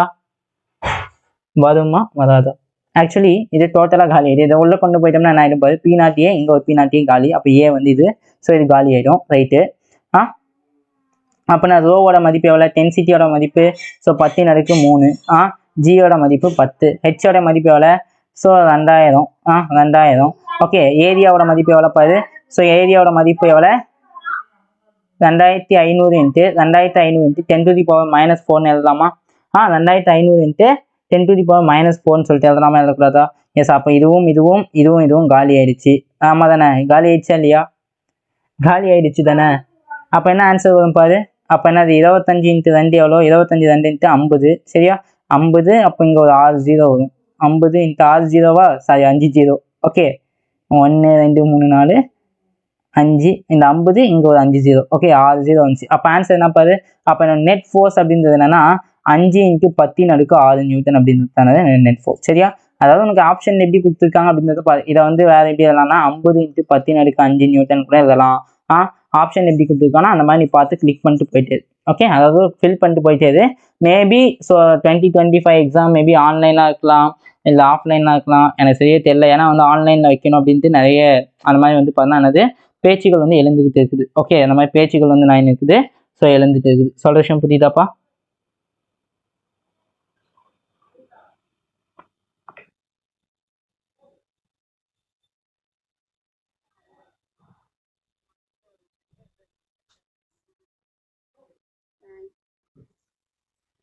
ஓகேப்பா.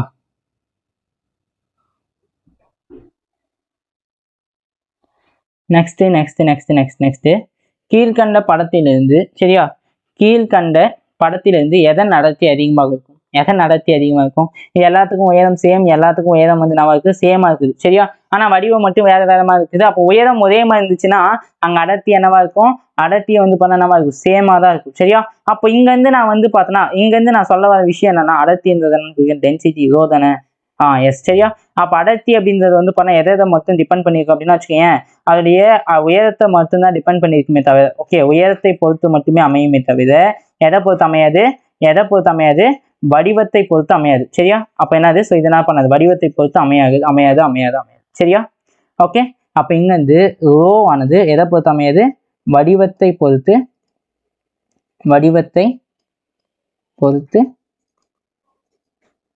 அமையாது. சொல்ற விஷயம் புரியுதா? வடிவத்தை பொறுத்து என்ன பண்ணாதுப்பா? அமையாது ராஜா. ஓகேவாப்பா? எஸ். நைஸ்.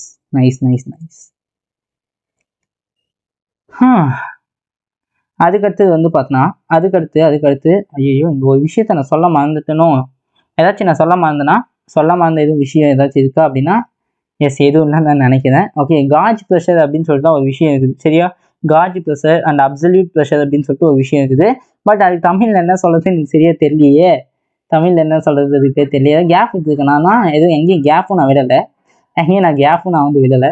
ஸோ அப்போ நான் எந்த இடத்துல சொல்கிறது? இங்கேயே சொல்லிடலாம். சரியா? இங்கேயே வந்து ஸோ நான் எனக்கு தமிழில் எக்ஸாக்டாக தெரியல. காஜ் ப்ரெஷர் என்னன்னு சொல்லுவாங்க? காஜ் ப்ரெஷர் ஆர் அப்சல்யூட் ப்ரெஷர்னு சொல்லுவாங்க.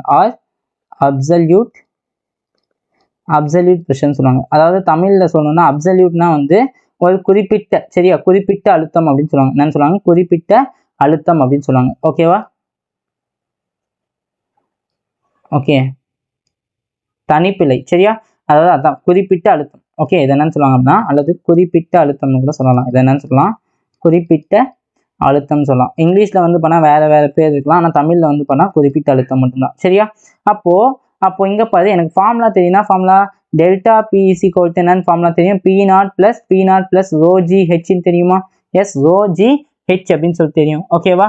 அப்போ இங்க பி டெல்டா பின்னு சொன்னோம் இல்லையா, இதுதான் வந்து பண்ண என்னுடைய காஜ் ப்ரெஷர் அப்படின்னு சொல்லுவாங்க. இதுதான் என்னன்னு சொல்லுவாங்க அப்படின்னா, என்னுடைய குறிப்பிட்ட அப்சல்யூட் ப்ரெஷர்னு சொல்லுவாங்க. என்னது? ஸோ இது வந்து மற்றும் சரி, ஆறுல இது வந்து என்னது மற்றும். சரியா? Gauge pressure and absolute pressure. சரியா? இதை வந்து என்னன்னு சொல்லுவாங்கன்னா, இது வந்து இது பேர் வந்து என்னன்னு சொல்லுவாங்கன்னா அப்சல்யூட் ப்ரெஷர்னு சொல்லுவாங்க. இதை பேர் என்னன்னு சொல்லுவாங்க? ஸோ அப்சல்யூட் ப்ரெஷர்னு சொல்லுவாங்க. இதை வந்து என்னன்னு சொல்லுவாங்க? வளிமண்டல அழுத்தம் சொல்லுவாங்க.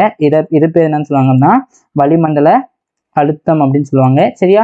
அப்ப இதுக்கு பேர் இந்த ரோஜி ஹெச் இருக்கு இல்லையா, இந்த ரோஜி ஹெச்சை தான் நம்ம என்ன சொல்லுவோம்னா காஜ் ப்ரெஷர் அப்படின்னு சொல்லுவோம். என்ன ப்ரெஷர் சொல்லுவோம்? காஜ் ப்ரெஷர் அப்படின்னு சொல்லுவோம். புரிஞ்சா? Yes, right. கிளியராப்பா? ஓகே ஐ திங்க் கிளியர்னு நினைக்கிறேன். சரியா? ஐ திங்க் கிளியர்னு நினைக்கிறேன். Okay, S. அடுத்த கொஸ்டின் போ. 3 வெவ்வேறு பொருட்கள் படத்தில் கொடுக்கப்பட்டுள்ளது, காட்டப்பட்டுள்ளது. மேலும் அவற்றின் பருமன்கள் சமம் எனில் எந்த ஒன்றின் அடிப்பக்க விசை அதிகமாக இருக்கும் கேட்கறாங்க. சரி, பருமன் சமம்னா இங்க பாரு, பருமன் சமமா? ஓகேடா, பருமன் சமம்னு சொல்லிட்டாங்க. சரியா? பருமன் வந்து என்னன்னு சொல்லிட்டாங்க? சமம்னு சொல்லிட்டாங்க. ஓகே, அப்போ இங்க இருக்கக்கூடிய ப்ரெஷர் அப்படின்றது இங்க ப்ரெஷர் அப்படின்றதுனா ரோஜி ஹெச்னு இருக்குமா? ஆமாவா? அடிப்பக்கத்துல இருக்கக்கூடிய எந்த ஒன்று அடிப்பக்க விசை, இங்க இருக்கக்கூடிய விசை வந்து எதுக்கு அதிகமா இருக்குன்னு கேட்கறாங்க. பருமன் சமம்னா இங்க பாரு, இங்க வந்து இவ்வளவு தூரத்துக்கு வச்சிருக்கா, இந்த குடுவையில எவ்வளவு மட்டும் தண்ணி பிடிக்கும்? இந்த குடுவையில தண்ணி இவ்வளவுதான் பிடிக்கும். இதுல வந்து பாத்தீங்கன்னா இவ்வளவு பிடிக்குமா? ஃபுல்லாவே தம்பிக்கும். ஆமா தானே? ஏன்னா இது வந்து பாத்தீங்கன்னா இவ்வளவு இருக்குன்னா, இதுல வந்து பாத்தீங்கன்னா என்னது, ஸோ இவ்வளவு தண்ணி இருக்குன்னு வச்சுக்கோங்க. இதுல வந்து என்னது, இவ்வளவு தண்ணி இருக்குன்னா இதுல வந்து அதை விட கம்மியான தண்ணி தான் இருக்கு. ஏன்னா இதுக்கு வந்து பாத்திரம் பெருசு. ஓகே, ஒரு 20 லிட்டர் கேன், 20 லிட்டர்ல 20 லிட்டர் கேன் இருக்குடா தம்பி. சரியா? 20 லிட்டர் கேன் இருக்குது. ஓகே, 20 லிட்டர் கேன் இது, 10 லிட்டர் கேன் இது, இன்னொன்று வந்து இது வந்து பண்ணால 5 லிட்டர் ஒன்று இருக்குது. சரியா? 20 லிட்டர் தண்ணியை 5 லிட்டர்ல ஊற்றும் போது என்ன ஆகுது? ஸோ ஃபுல்லாவே வந்து தம்பிக்கும். 10 லிட்டர்ல ஊற்றும் போது ஃபுல்லாவே தம்பிக்கும். இது 20 லிட்டர்னா, புரியுதா? இதுல வந்து பண்ணா ஒரு எப்படி சொல்றது உங்களுக்கு எக்ஸாக்டா, ஒரு குடத்துல தண்ணி இருக்குதா தம்பி, ஒரு குடத்துல தண்ணி இருக்குது. சரியா? அந்த குடத்துல இருக்க தண்ணி எடுத்துன்னு வந்து நீ சொம்புல ஊத்துனா அது தமுத்துண்டு தான் இருக்கும். புரியுதா? இப்படி வச்சு நான் குடன்றதை விட சொம்புல தண்ணி இருக்குது. அந்த சொம்புல இருக்கிற தண்ணி எடுத்துன்னு போயிட்டு நீ பக்கெட்ல ஊத்தினா கொஞ்சமா தான் இருக்கும். அந்த பக்கெட்ல ஊத்தினா என்ன இவ்வளவுதான் இருக்கும். சொல்ற விஷயம் புரியுதா? இதே ஒரு கிளாஸ்ல ஊத்தினா என்ன இருக்கும்? கிளாஸ்ல ஊத்தினா எப்படி இருக்கும்? ரொம்ப ரப்பிடுமா? அதே தான் நான் சொல்ற விஷயம். புரியுதா? அப்ப இங்க உயரம் என்ன ஆகுது? இங்க உயரம் வந்து பண்ணானது வேரியபிள் ஆகுதா? உயரம் வந்து ஆகுது இங்க வேரியபிள் ஆகுதா? எல்லாத்துலயுமே உயரம் மாறுது. அப்போ இந்த ப்ரெஷர் வந்து எதை பொறுத்து அமையும்னா அந்த உயரத்தை பொறுத்து அமையும். சரியா? அப்ப இதுல ப்ரெஷர் அப்படின்றது எதுக்கு சமமா இருக்கும் பாரு. ப்ரெஷர் வந்து பண்ணா எதுக்கு அதிகமா இருக்கும்? ப்ரெஷர் ஆஃப் சி வந்து ரொம்ப அதிகமா இருக்கும். அதுக்கப்புறமா என்னது, ப்ரெஷர் ஆஃப் ஏ வந்து அதை விட கொஞ்சம் கம்மியா இருக்கும். அதை விட ரொம்ப கம்மியா வந்து எதுக்கு? ப்ரெஷர் ஆஃப் பிக்கு ரொம்ப கம்மியா இருக்கும். ஆமாவா? அப்ப இங்க ப்ரெஷர் வந்து பண்ணா என்னன்னு சொல்லலாம், ப்ரெஷர் ஃபோர்ஸ் பை ஏரியான்னு சொல்லலாமா? அப்ப இங்க ப்ரெஷர் எதுக்கு டைரக்ட்லி ப்ரொபோஷனல்? ஃபோர்ஸுக்கு டைரக்ட்லி ப்ரொபோஷனலா? அப்ப அதே தான். அப்ப FC into FA into FP, இதுதான் வந்து என்னோட ஆன்சர். இதுதான் அது என்னோட ஆன்சர். புரிஞ்சாப்பா? ஓகேடா. ஓகே.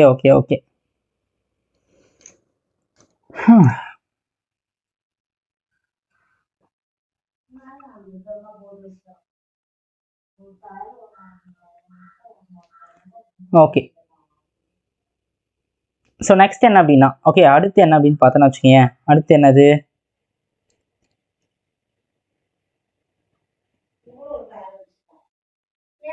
ஓகே, யூ வடிவ குழாய் ஒன்று படத்தில் காட்டியுள்ளவாறு கொடுக்கப்பட்டுள்ளது. யூ வடிவ குழாய் வந்து படத்தில் காட்டியுள்ளவாறு கொடுக்கப்பட்டு, அது மேலும் இதில் 2 வெவ்வேறு திரவங்கள் நீர் மற்றும் எண்ணெய் ஆகியவை சமநிலையில் உள்ளது. இங்க நீர் இருக்குன்னா எண்ணெயும் வந்து பண்ணானது. ஸோ எண்ணெய் வந்து ஓகே இங்க இருக்குன்னு வச்சுக்கலாம். ரெண்டோட பாயிண்ட் வந்து எக்ஸாக்டா எங்க இருக்கும்? இந்த இடத்துல இருக்குன்னு வச்சுக்கலாமே. எக்ஸாக்டா ரெண்டோட பாயிண்ட் என்னது?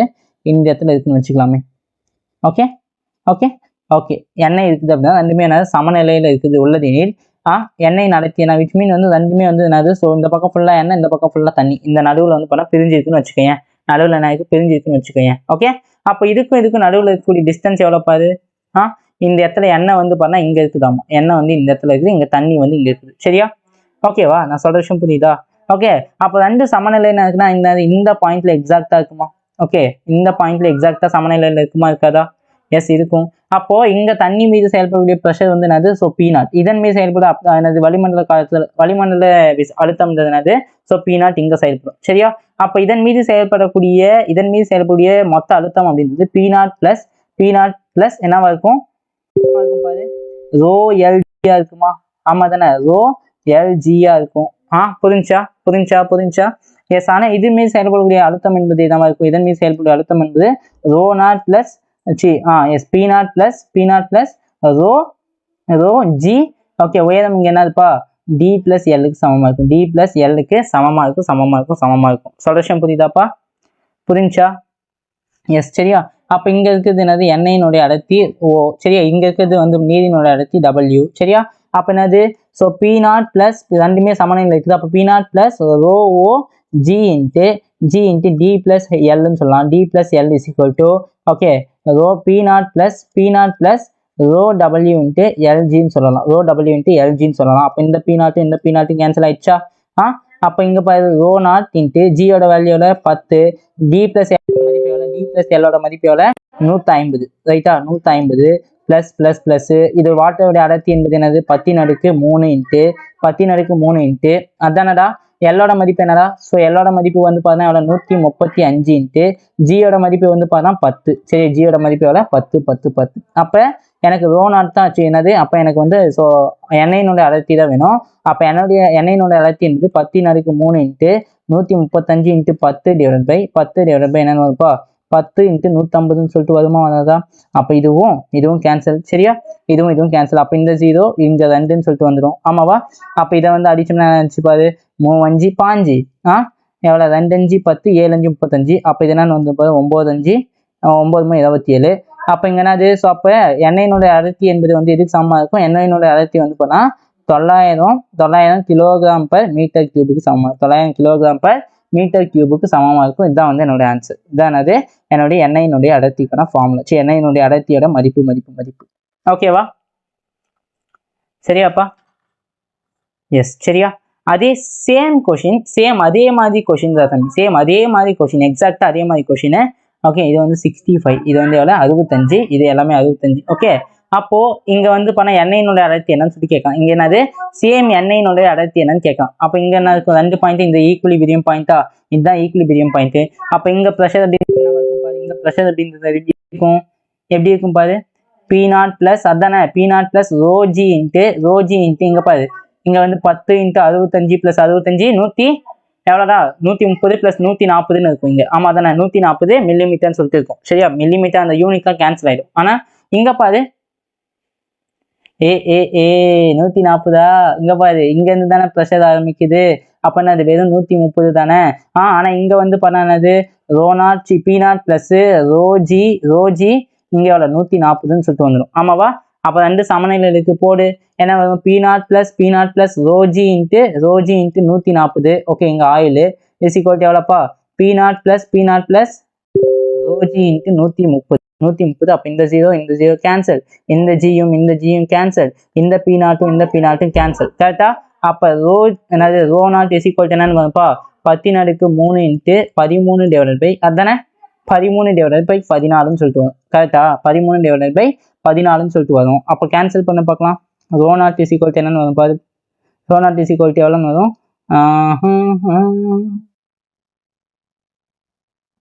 ஏதோ 13,000. கரெக்டா? 13,000/14. சரியா? அப்போ என்னன்னு வரும் பார்த்துக்கோ. என்னன்னு வரும்? கேன்சல் பண்ணா வந்து சரி, ஓகே, 2×7 14 இப்படியே வச்சுக்கோ. சரி, 7ஆம் வாய்ப்பாடல் இல்லை, 7×2 14. ஓகே, 2ஆம் வாய்ப்பாடல். ஓகே, இது என்ன பார்த்து 6×2 12. 6×2 12. மிச்சம் எவ்வளோ? 5×2 10. அப்போ 0 கேன்சல் பண்ணு. 9×3 63. மிச்சம் 3 இருக்குமா? ஆமாவா? அப்போ எவ்வளோ வரும் பார்த்து? 2×7 14. 2×7 14. 3×7 20. என்னடா வரும்? 63. இங்கே 2×7 14. மிச்சம் 4 வந்து பார்த்தா இங்கே வந்து நிற்கும். ஆமாவா? 4 6 6. அப்போ என்னது? 8×7 56ன்னு இருக்கும். அப்போ என்னது? ரோ நாட்டோட மதிப்பு எவ்வளோ வரும்னு பார்த்தோன்னா வச்சுக்கோங்க, 928.5ன்னு சொல்லிட்டு வரும். இதுதான் வந்து என்னோட ஆன்சர். ஓகே, இதுதான் வந்து என்னது? என்னோட ஆன்சர்.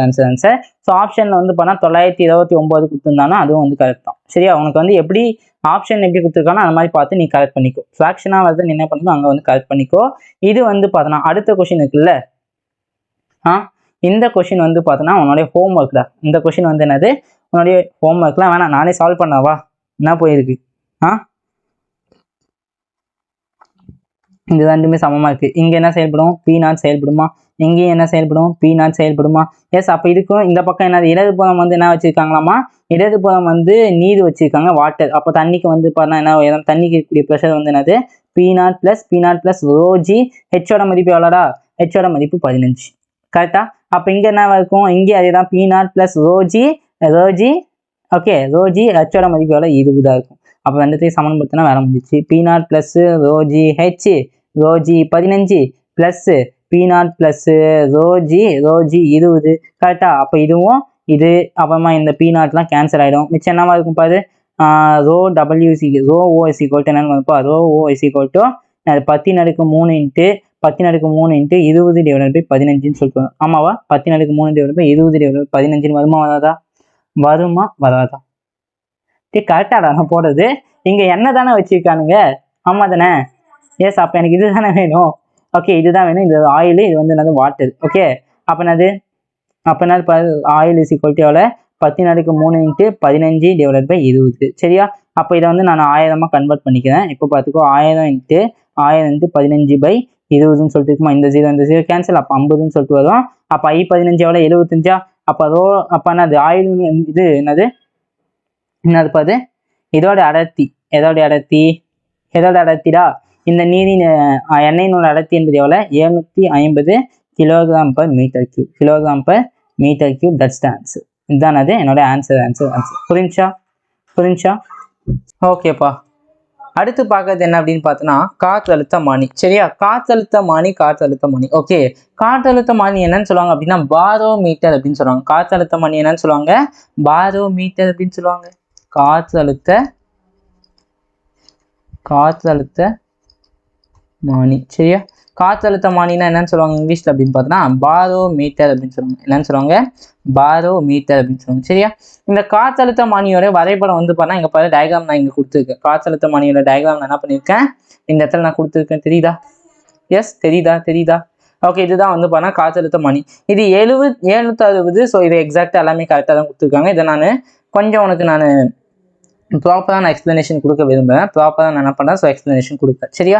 ஸோ இதுதான் வந்து அந்த எக்ஸாக்ட் டயக்ராம். ஓகே, இதுதான் அது எக்ஸாக்ட் டயக்ராமு. ஓகேவா? இப்போது ஒன்றும் இல்லைப்பா, நான் வந்து ஒரு பாதரச கலவை இருக்கு இல்லையா, ஒரு பாதரசத்தை வந்து போனால் நான் என்ன பண்ணுறேன், ஒரு தொட்டியில் எடுத்துக்கிறேன். சரியா?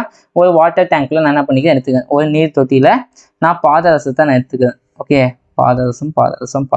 சரியா? ஓகேவா?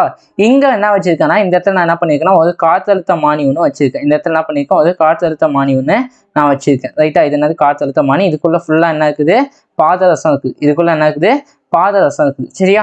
ஓகே, முதல்ல இந்த காற்றழுத்தமானி எதுக்கு பயன்படுது, அதை முதல்ல தெரியணும்ல. முதல்ல இந்த காற்றழுத்தமானி எதுக்கு பயன்படுது அப்படின்னா வச்சுக்கேன், என்னுடைய வளிமண்டல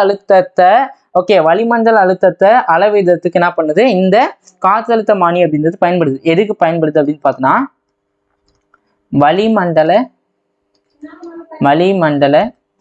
அழுத்தத்தை அளவிட பயன்படுகிறது. எதுக்கு பயன்படுது, வளிமண்டல அழுத்தத்தை அளவிட பயன்படுகிறது தான் என்னது, இந்த காற்றழுத்தமானி. சரியா? சொல்ற புரியுதா?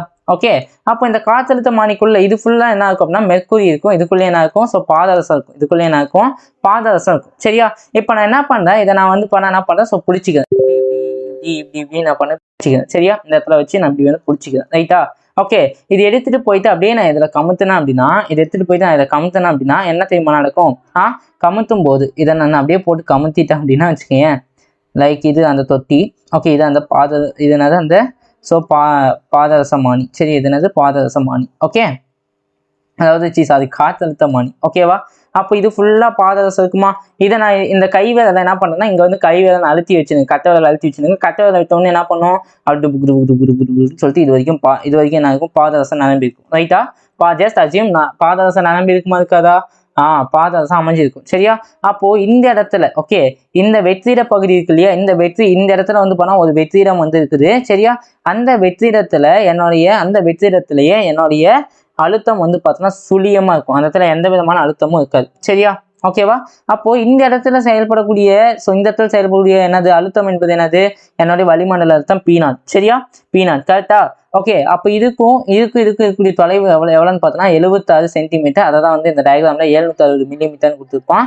அதாவது எவ்வளோ, 76 சென்டிமீட்டர். சரியா? 76 சென்டிமீட்டர் அங்கே இருக்குது. ஓகேவா? சரியா.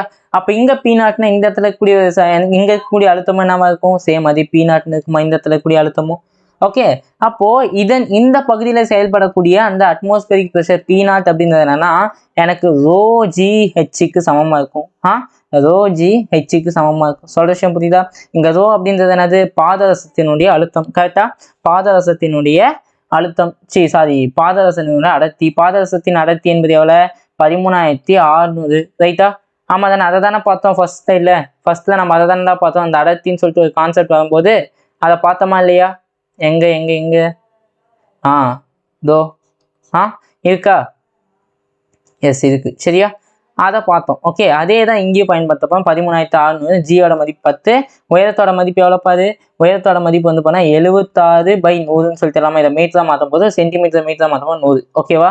அப்போ இந்த 2 ஜீரோ இந்த 2 ஜீரோ கேன்சல். அப்போ பி நாட்டோட மதிப்பு எனக்கு நியர்லி எதுக்கு சமமாக வரும்னு பார்த்தோன்னா 1.01 × 10⁵ பாஸ்கலுக்கு சமமாக இருக்கும். 10⁵ பாஸ்கலுக்கு சமமாக இருக்கும். சரியா? ஸோ இதை வந்து நீ வந்து கரெக்டாக நீ வந்து கால்குலேஷன் பண்ணனா உனக்கு இந்த மாதிரி ஒரு மதிப்பு கிடைக்கும். சரியா? ரைட்டா? இதுதான் வந்து என்னுடைய வளிமண்டல அழுத்தமாக இருக்கும். இதுதான் என்னுடைய வளிமண்டல அழுத்தம். சரியா? ஓகேப்பா. ஸோ கொஷின்ஸ் போகலாமா? இது ரிலேட்டடாக வந்து கொஷின்ஸ் போகலாம் வா. ஓகே,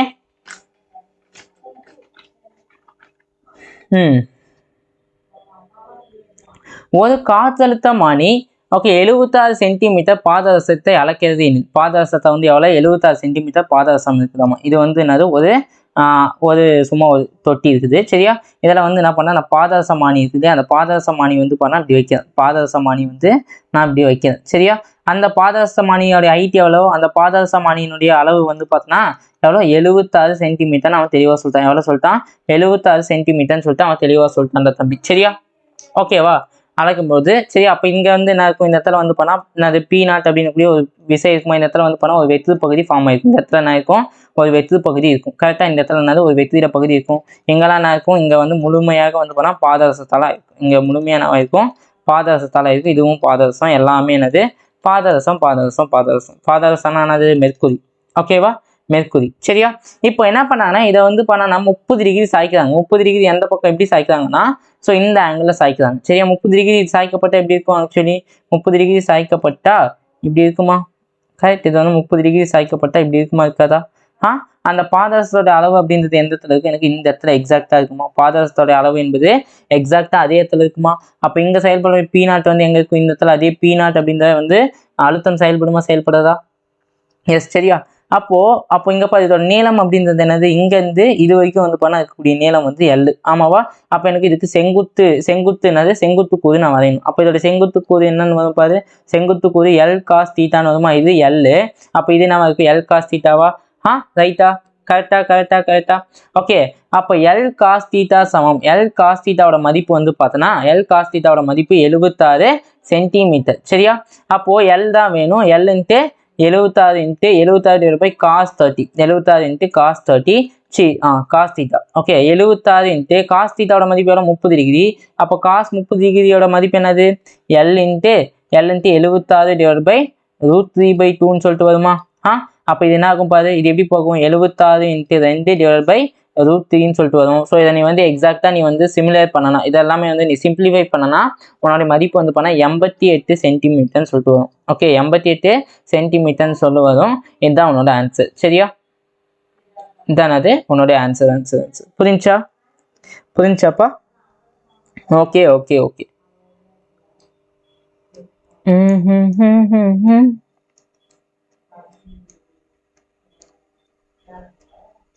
ஓகே, அதுக்கடுத்து என்னன்னா, அதுக்கடுத்து பார்க்கக்கூடிய ஒரு இன்னொரு டிவைஸ் என்னன்னா மேனோமீட்டர்னு சொல்லுவாங்க.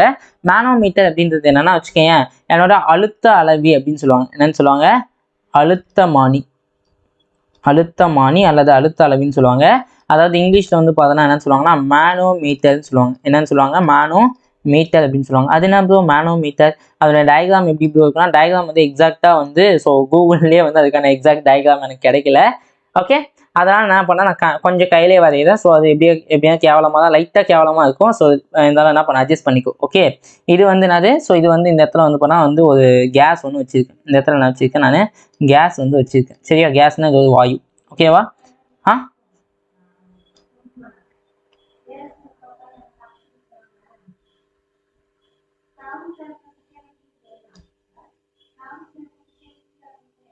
ரைட்டு.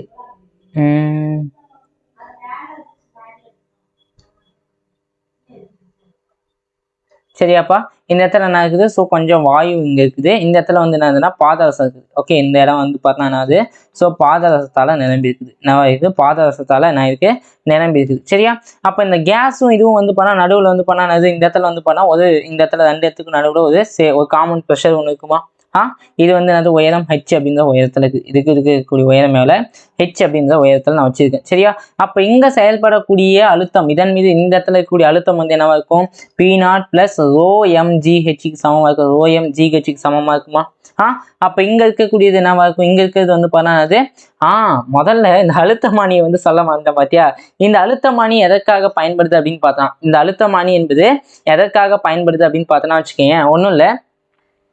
முன்ன நம்ம காஜ் ப்ரெஷர்னு ஒன்று சொன்னோம் இல்லையா? Gauge pressure. ஓகே, அந்த காஜ் ப்ரெஷரை அளவிட இது பயன்படுது. அதாவது காஜ் ப்ரெஷர்னா வந்து பண்ணால் வெளியீட்டு அழுத்தம், வெளிப்புற அழுத்தம். சரியா? இது வந்து பண்ணால் இந்த அழுத்தமானி எதுக்கு பயன்படுத்துதுன்னா வெளிப்புற அழுத்தத்தை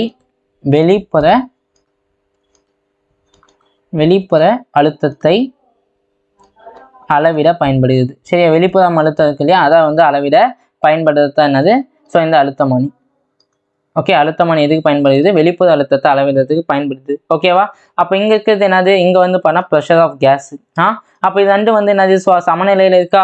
சமநிலையில் இருக்கும்போது என்னவாகும் பாருப்பா? Pressure of gas is equal, அதாவது வாயுவினுடைய அழுத்தம் சமம் எதுக்கு சமமாக இருக்கும்? P0 + ρmgh சமமாக இருக்குமா? இங்கே ஏன் ρmனா மெர்க்குரி. ஓகேவா? சொல்யூஷன் புரியுதா? அப்போ எனக்கு இங்கே என்ன தேவை? எனக்கு இங்கே என்ன தேவை அப்படின்னா எக்ஸ்டர்னல் ப்ரெஷர், அதாவது வெளிப்புற இதை தான் நம்ம காஜ் ப்ரெஷர்னு சொல்லுவோம். அப்போ ρmgh சமம் என்னன்னு பாரு? என்னது? வாயுவினுடைய அழுத்தம் மைனஸ் என்னது? வளிமண்டல அழுத்தத்துக்கு சமமாக இருக்கும். இதை தான் நம்ம என்னன்னு சொல்லுவோம் அப்படின்னா, ஓகே, இதை தான் நம்ம என்னன்னு சொல்லுவோம் அப்படின்னு பார்த்தோன்னா என்னன்னு சொல்லுவோம்டா? என்னன்னு சொல்லுவோம்? என்னுடைய அழுத்தமானியில காட்டக்கூடிய அளவீடு, அதாவது வெளிப்புற அழுத்தம் சொல்லுவோம். இதுதான் நம்ம என்னன்னு சொல்லுவோம்? வெளிப்புற அழுத்தத்துக்கான ஃபார்முலா. ஓகேவாப்பா? சரி, ஓகே. அடுத்ததான் நம்ம பார்க்கறது என்ன அப்படின்னா அளவிட இங்கே பயன்படுகிறத மட்டும் நான் தூக்கி இங்கே போட்டுக்கேன் கொஞ்சம், ஏன்னா டீசெண்டாக இருக்கணும்ல.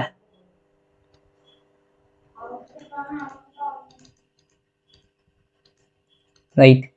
ஓகே, அதுக்கு அடுத்தது வந்து பார்த்தோன்னா வச்சுக்கோங்க, ஆக்சலரேட்டிங் ஃப்ளூயிட் அப்படின்னா ஒன்றும் இல்லை, எதோடைய முடுக்கம்? திரவம்னு சொல்லலாம், அல்ல பாய்மம் சொல்லலாம். சரியா? திரவ முடுக்கம்னு கூட வச்சுக்கலாம். ஓகே, திரவ முடுக்கம், ஆக்சலரேட்டிங் ஃப்ளூயிட்.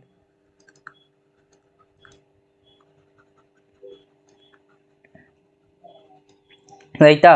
ஓகே, திரவ முடுக்கம்னா என்னன்னு சொல்லிட்டு பார்க்கலாமா? சரியா? திரவ முடுக்கம் அப்படின்றது என்னன்னா இங்க பாரு, ஒன்றும் இல்லப்பா. இப்போ இந்த மாதிரி வந்து போனால் ஒரு குடுவை ஒன்று இருக்குது. இந்த மாதிரி குடுவைன்னு பாரு, குடுவனே வருதுடா அப்பப்போ. இந்த மாதிரி எனக்கு ஒரு தொட்டி ஒன்று இருக்குது. சரியா? இப்போ இந்த தொட்டி இருக்கு இல்லையா? இந்த தொட்டி ஃபுல்லாக நான் என்ன வச்சுருக்கேன் அப்படின்னா ஏதோ ஒரு திரவத்தால் நான் நிரப்பப்பட்டிருக்குன்னு வச்சுக்கேன். அப்போ இங்கே செயல்படக்கூடிய அழுத்தம் எனக்கு என்னது? வளிமண்டல அழுத்தம் P0.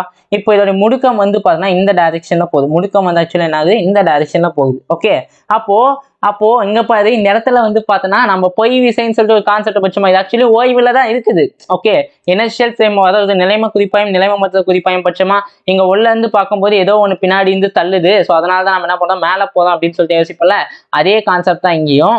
அப்போ இங்க செயல்படக்கூடிய விசை என்பது, இங்க செயல்படக்கூடிய என்னுடைய அழுத்தம் என்பது எப்படி இருக்கும் அப்படின்னு பார்த்தா, என்னுடைய அழுத்தம் என்பது எதுக்கு சமமாக இருக்கும் அப்படின்னு பார்த்தோன்னா P0 + ρ. சரியா? இங்க G இருந்ததுன்னா G + A × H க்கு சமமா இருக்கும். ஓகேவா? G + A × H க்கு சமமா இருக்கு. இதுதான் வந்து என்னுடைய அழுத்தம். சரியா?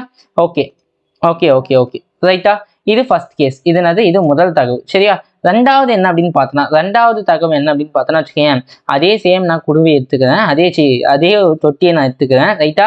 இப்போ அந்த தொட்டி வந்து அந்த தொட்டிக்குள்ள ஏதோ ஒன்று திரவம் வந்து பார்த்தா இருக்கும். கரெக்டாக அந்த தொட்டியில் என்ன இருக்கும்? ஏதோ வந்து திரவம் வந்து இருக்கும். ரைட்டா? இந்த மாதிரி திரவங்கள் இருக்கு. சரியா? அப்போ இங்கே செயல்படும் விசை என்னது? அதே P0 தான். ஓகேவா? அப்போ இதோட முடுக்கம் வந்து கீழே டைரக்ஷன்ல போகுதுன்னு வச்சுக்கேன், கீழே நோக்கி திசையில போகுதுன்னு வச்சுக்கேன். அப்போ இங்கே என்ன நடக்கும்? ஆக்சுவலி அப்போ இங்க செயல்படக்கூடிய அழுத்தம் என்பது எனக்கு எதுக்கு சமமா இருக்கும் அப்படின்னு பார்த்தா P0 + ρ G - A × H க்கு சமமா இருக்கும். ஏன்? ஏன்னா சூடோ ஃபோர்ஸ்னா என்னது, அந்த பொய் விசைன்னு சொல்லிட்டு ஒரு கான்செப்ட் இழுத்துட்டு வந்தோம்ல, அந்த பொய் விசை கான்செப்ட் மூலியமா அந்த பொய் விசை கான்செப்ட் தான் நீ உள்ள இருந்து பார்க்கும்போது ஏதோ என்னடா ஆக்சிலரேஷன் சொல்லலாம் அப்படியெல்லாம் ஒன்றும் தெரியல. அதுதான் இங்க ஸோ விஷயமே. ரைட்டா? புரியுதா நான் சொல்றது? ஓகேடாப்பா, ஓகேடா கைஸ், ஓகே. அடுத்து மூணாவது என்ன அப்படின்னு பார்த்தோன்னா, இது வரைக்கும் நல்லா தான் இருக்குது. ஓகே, நல்லா தான் இருக்குது பிபிடி. சரியா? ஓகே, மூணாவது என்ன அப்படின்னு பார்த்தோன்னா வச்சுக்கேன், மூணாவது வந்து இப்போது ஒரு தொட்டியில் வந்து பண்ணால் தண்ணி வந்து இந்த மாதிரி இருக்குது. ஒரு தொட்டி இந்த பக்கம் இருக்குது. சரியா? இதை நான் கொஞ்சம் மாடிஃபை பண்ணி இன்னும் இந்த பக்கம் ஒன்று வரையேன். இது மூணாவது பகுதி. ஓகே, இது மூணாவது பகுதி. சரியா? ஓகே, அப்போ ஆரம்பத்தில் திரவம் வந்து பார்த்தோன்னா எனக்கு எப்படி இருக்கும், ஆரம்பத்தில் திரவம் வந்து பார்த்தா எனக்கு இந்த மாதிரி திரவம் இருக்குமா? ரைட்? ஓகே, இப்போ இது வந்து முடுக்கம் வந்து இந்த டைரக்ஷனில் முடுக்கம் அடையுது. எந்த பக்கம் இந்த திசையில் முடுக்கம் அடையுது அப்படின்னா, இந்த தண்ணி இருக்குல்ல, தண்ணி வந்து தண்ணியோட டைரக்ஷன் எப்படி தெரியுமா போயிருக்கும், தண்ணியோட டைரக்ஷன் வந்து இப்படி பிடிச்சி நீ வேணா நீ ட்ரை பண்ணி பாரு. ஒரு இதில் தண்ணியை வச்சு நீ பக்கெட்டில் தண்ணி வச்சு நீ இழுத்தனா வச்சுக்க, அந்த தண்ணி வந்து அப்படியே அல்லாடி என்ன பண்ணுதமா இப்படி போகும். அந்த தண்ணி வந்து பார்த்தா ஆக்சுவலி டைரக்ஷன் வந்து இந்த மாதிரி இருக்கும். இந்த மாதிரி தண்ணியோட டைரக்ஷன் இருக்கும். ஓகேவா? சொல்ற விஷயம் புரியுதா? அப்போ இங்க பாரு. ஸோ இந்த இடத்துல வந்து பண்ணா ஒரு வளிமண்டல அழுத்தம் செயல்படுமா? இந்த இடத்துல வந்து ஒரு வளிமண்டல அழுத்தம் செயல்படும், அது வந்து P0. அது இந்த இடத்துல ஒரு வளிமண்டல அழுத்தம் செயல்படும், அதுவும் வந்து என்னது P0. ஆனா இது ரெண்டுத்தோட இங்க ஒரு ப்ரெஷர் P1 சொல்லிட்டு ஒரு ப்ரெஷர் இருக்கு, இங்க P2 அப்படின்ற ப்ரெஷர் இருக்குன்னு வச்சுக்க. 2 ப்ரெஷர் இருக்குது. ஓகேவா? 2 ப்ரெஷர் இருக்குது. ஓகே, அப்போ இங்க பாரு, இப்போ இது ஆக்சுவலி 2 சேமா? நான் சொல்றது என்னன்னா P1ம் P2ம் சேமா? பாஸ்கல் முதல் விதிப்படி இது 2 சேமா? இல்லை ப்ரோ, சேம் கிடையாது. ஏன் பாரு, இருக்கக்கூடிய ஆழம் வந்து பார்த்தா வேறு ஆழங்கள் இருக்குது. அப்போ இங்க என்னவா இருக்குது, அந்த P2 வந்து பார்த்தா எதை விட P1ஓட ப்ரெஷர் வந்து P1ஓட ப்ரெஷர் P2ஓட ப்ரெஷரை விட என்னவா இருக்கும், அதிகமா இருக்குமா? எஸ், அதிகமா இருக்குமா? அதிகமா இருக்காதா? கண்டிப்பா அதிகமா இருக்கும். அப்போ இதுக்கும் நடுவில் இருக்கக்கூடிய நீளம், சரி, அந்த P1க்கும் P2க்கும் இருக்கக்கூடிய நீளம் வந்து நான் என்ன எடுத்துக்கிறேன், L அப்படின்ற நீளம் எடுத்துக்கிறேன். L அப்படின்ற நீளத்தை நான் எடுத்துக்கிறேன். ஓகேவா? அப்ப இங்க P1, ஓகே, அப்ப இங்க P1 என்பது எதுக்கு சமமா இருக்கும் அப்படின்னா, okay, P2 plus okay rho LAக்கு சமமா இருக்கும். ரோ LAக்கு சமமா இருக்கும், ஞாபகம் வச்சுக்கோ. ரோ LAக்கு சமமா இருக்கும். ஓகேவா? ரைட். சரியா? இதே அடுத்து பாரு, அடுத்து என்னன்னா வச்சுக்கேன், சேம் இதே தான்டா தம்பி. சேம் என்ன பண்ணிக்கிறேன், இதே தான் நான் எடுத்துக்கிறேன். Okay, right.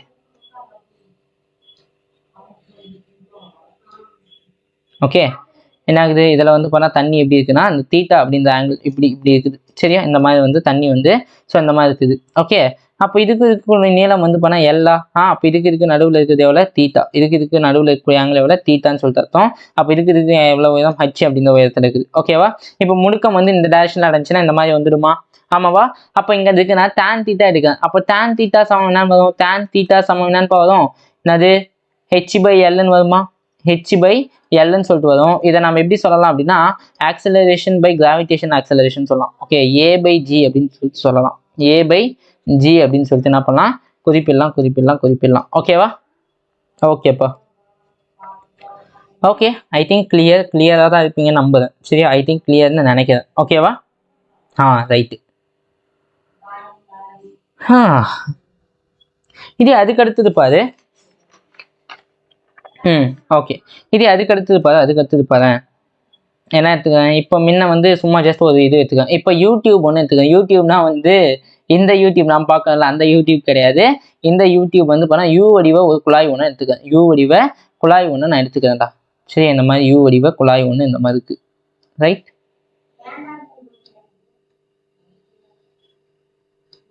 ஓகேவா?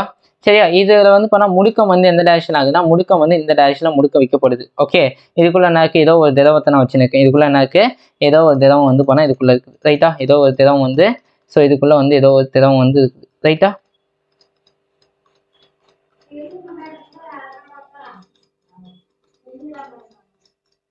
ஓகேவா? சரியா?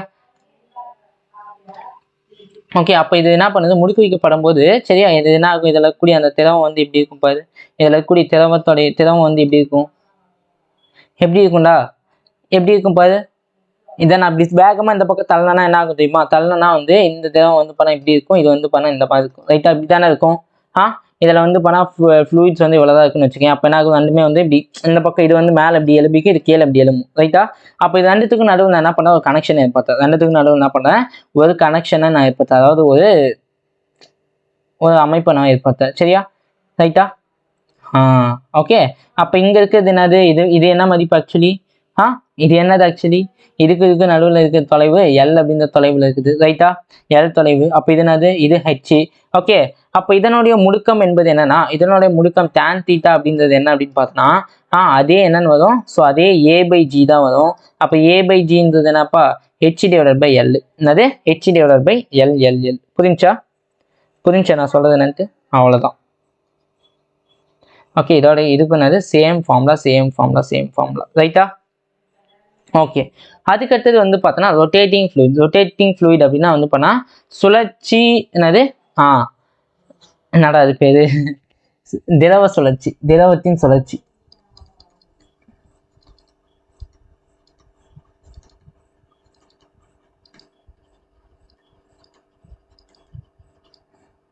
ஓகே, ஃபஸ்ட்டு நான் ரெக்கார்ட் பண்ணலன்னா, நான் ரெக்கார்ட் பண்ணியிருந்தாங்க. ஓகே, டக்குன்னு அப்போ எல்லாம் ரெக்கார்ட் ஆகலைன்னா எல்லாம் வேஸ்ட் ஆகிடும்ல, ஸோ அதனால தான் ஞாபகம் இல்லாமல். ஓகே, திரவத்தின் சுழற்சி அப்படின்றது என்னென்னா வச்சுக்கேன், இங்கே பாரு, ஒரு மூடப்பட்ட ஒரு குழாய் ஒன்று இருக்குது, சரி? அந்த குழாயில் வந்து என்னது, ஸோ தண்ணி வந்து என்னது, ஸோ தண்ணியே ஏதோ ஒரு ஃப்ளூயிடாக வந்து நிரப்பப்பட்டிருக்குது. ஓகே, நிரப்பப்பட்டிருக்குது. அப்போ இது என்ன பண்ணுதுன்னா, இதை வந்து நான் என்ன பண்ணேன், ஒரு அச்சை பொறுத்து நான் என்ன பண்ணேன்னா, ஒமேகா அப்படின்ற வேகத்தில் நான் சுழற்றுறேன். சரியா? ஓகே. அப்போ எனக்கு தெரியாத ஏதோ ஒரு குறிப்பிட்ட தொலைவு எக்ஸ் அப்படின்ற தொலைவில் இருக்கக்கூடிய அந்த அழுத்தம் அப்படின்றது எனக்கு எப்படி இருக்குன்னா, இங்கே பாரு, இப்போ நான் இதை சுத்தும் போது என்ன தெரியுமா ஆகும், இங்கே இருக்கக்கூடிய ஃப்ளூயிட்ஸ் எல்லாமே வந்து இந்த டைரக்ஷனை நோக்கி போகும். ஆமாவா? இந்த இருக்கக்கூடிய ஃப்ளூயிட்ஸ், அதாவது இங்கே இருக்கக்கூடிய திரவங்கள் எல்லாமே என்ன பண்ணும், ஸோ இந்த டைரக்ஷனை நோக்கி போகுமா? போகாதா? எஸ், தாராளமாக போகும். ஆமாம் தானே? அப்போ அங்கே கண்டிப்பாக என்ன ஆகுது, ஸோ அந்த இடத்துல போயிருக்குது. ஆமாவா? போயிருக்குதா? சரியா?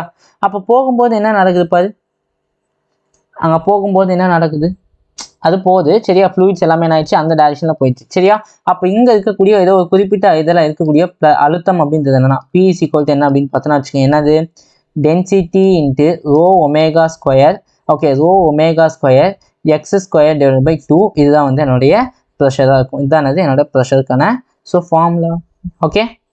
ஓகேவா? ஸோ இதுதான் வந்து பண்ணானது. ஸோ திரவ பொருட்களுடைய முடுக்கத்தை பற்றி நான் ஐ திங்க் தெளிவாக சொல்லிட்டேன்னு நினைக்கிறேன். ஓகே.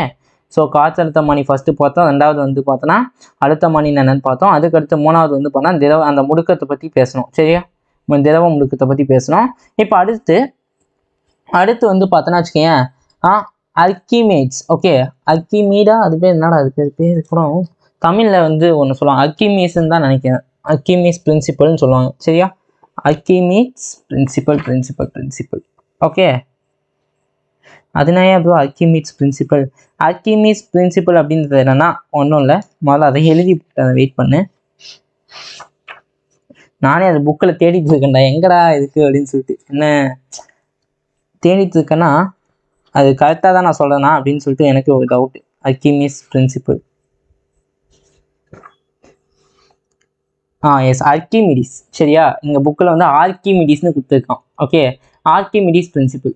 என்ன பிரின்சிபல்? ஆர்க்கிமிடிஸ் கோட்பாடு.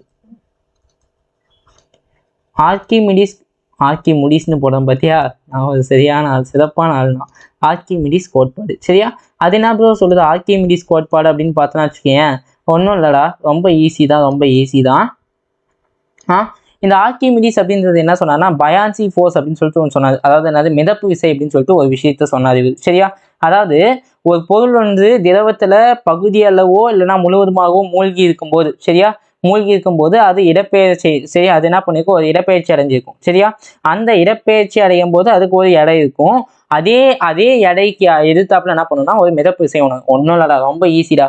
சரியா? ரொம்ப ஈஸி. நான் ஃபஸ்ட்டு அது டெஃபினேஷன் எழுதி போட்டுட்டு நான் உனக்கு அதை வந்து க்ளீனாக எக்ஸ்பிளைன் பண்ணுறேன். சரியா? அதாவது பொருள் ஒன்று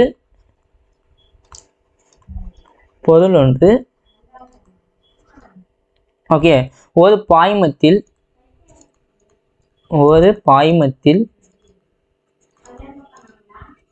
பகுதியளவோ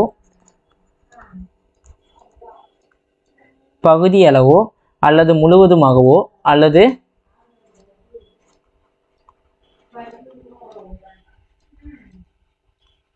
அல்லது முழுவதுமாகவோ மூழ்கி இருந்தால்,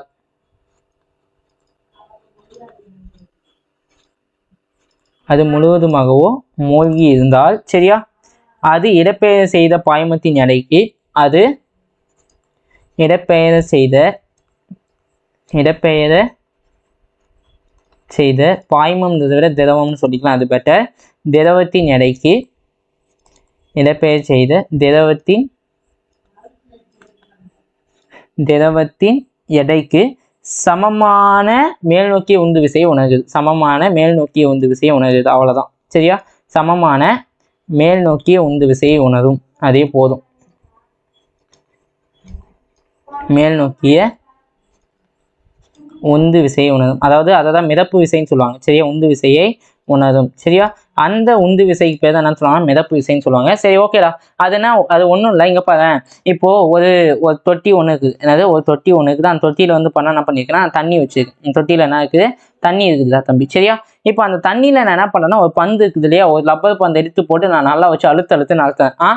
இதிலே உதாரணத்துக்கு யாராச்சும் கிணத்துல கேன் கட்டி குடிச்சிருந்தீங்கன்னா தெரிஞ்சிருக்கும். அந்த கேனை போட்டு நீ நல்லா அழுத்தன்னு வச்சுக்க, அந்த கேனை போட்டு நல்லா நீ ப்ரெஸ் பண்ணனா அந்த கேன் என்ன பண்ணுவா, நீ அழுத்தனதுக்கு அப்படியே ஆப்போசிட்டாக மேலே எலும்பி வரும். ஆமாவா, மேலே என்ன பண்ணும், ஸோ எலும்பி வரும். ஓகே, அதுக்கு பேர் தான் என்னன்னு சொல்லுவாங்க அப்படின்னா பயான்சி அப்படின்னு சொல்லுவாங்க. அதுக்கு பேர் தான் என்னன்னு சொல்லுவாங்கன்னா என்னது, மிதக்கும் தன்மைன்னு சொல்லுவாங்க. ஓகே, அப்போ இதுக்கு கீழே வந்து பார்த்தோன்னா பொருளின் எடை வந்து பார்த்தா என்ன செயல்படும்னா எம்ஜி, வெயிட் செயல்படும் சரியா. வெயிட் வந்து என்ன செயல்படும், எம்ஜி செயல்பட்டுச்சு அப்படின்னா அதுக்கு சமமான மேலே என்ன பண்ணும், ஒரு உந்து விசை செயல்படும். அந்த உந்து விசை தான் வந்து பண்ணா என்னுடைய பயான்சி ஃபோர்ஸ்ன்னு சொல்லுவாங்க. பயான்சி ஃபோர்ஸ் அப்படின்னா என்னதுப்பா, ஒன்றும் இல்லை, என்னுடைய மிதப்பு விசைன்னு சொல்லுவோம். என்னுடைய மிதப்பு விசை அப்படின்னு சொல்லுவோம். அதுதான் பயான்சி ஃபோர்ஸ் அப்படின்னு சொல்லுவாங்க. அதுதான் நம்ம என்னன்னு சொல்லுவோம், பயான்சி ஃபோர்ஸ் அப்படின்னு சொல்லுவோம். புரிஞ்சா நான் சொல்றது என்னன்ட்டு? போட்டு நல்லா வச்சு ஒரு அழுத்தன்னா வச்சுக்கேன், அது என்ன பண்ணா அகைன் மேலே எலும்பி வரும். அதுதான் என்னது, ஸோ பயான்சி ஃபோர்ஸ். அதை தான் வந்து பார்த்தோன்னா இந்த ஆர்க்கிமிடிஸ் அப்படின்றது ஒரு சுத்தர் சொல்லியிருக்காரு. ஓகே, அதாவது மிதக்கும் தன்மையை தான் வந்து ஆர்க்கிமிடிஸ் சொல்லியிருக்காரு. ஓகே, புரிஞ்சா நான் சொல்றது என்னன்ட்டு? அப்போ இந்த பயான்சி விசை என்பது அப்போ எஃப்பி சமம் என்னன்னு சொல்லலாம் அப்படின்னா, எஃப்பி சமம் என்னன்னு சொல்லலாம் அப்படின்னா இதுக்கு வந்து பண்ணானது, இந்த பொருளுக்கு வந்து பண்ணானது ஒரு அடர்த்தி இருக்கு. அதை வந்து பண்ணா நான் டென்சிட்டி ஆஃப் பாடின்னு சொல்லிட்டு எடுத்துக்கிறேன். இதை வந்து நான் என்ன எடுத்துக்கிறேன்னா ரோ ஆஃப் என்னது, இதை வந்து டென்சிட்டி ஆஃப் லிக்யூட்னு எடுத்துக்கிறேன் சரியா. அப்போ பயான்சி ஃபோர்ஸ் அப்படின்னு எதுக்கு சமம் அப்படின்னு பார்த்தோன்னா, ஓகே, அந்த மிதப்பு விசை என்பது எதுக்கு சமமா இருக்கும் அப்படின்னு பார்த்தோன்னா வச்சுக்கேன், என்னுடைய லிக்யூடோட சரியா, லிக்யூட் இருக்கு இல்லையா, அதாவது என்னுடைய லிக்யூடோட டென்சிட்டி எஸ் ஓகே, அந்த என்னுடைய திரவத்தினோட அடர்த்தின்ட்டு திரவத்தின் அடர்த்தின்ட்டு பகுதி அளவு சரியா. இந்த இதில் மூழ்கப்பட்டிருக்கு இல்லையா, எது இந்த நீரில் இந்த திரவத்தில் மூழ்கப்பட்டிருக்கக்கூடிய அந்த பொருளுக்கு அந்த பொருளினுடைய கன அளவு இன்ட்டு ஜிக்கு சமமாக இருக்கும். இதுதான் வந்து என்னது, என்னுடைய பயான்சி ஃபோர்ஸ்க்கான ஃபார்முலா. இதுதான் என்னது, என்னுடைய பயான்சி ஃபோர்ஸ்க்கான ஃபார்முலா. சொல்ற விஷயம் புரியுதாப்பா? கிளியராப்பா? ஓகே ஓகே ஓகே சரியா.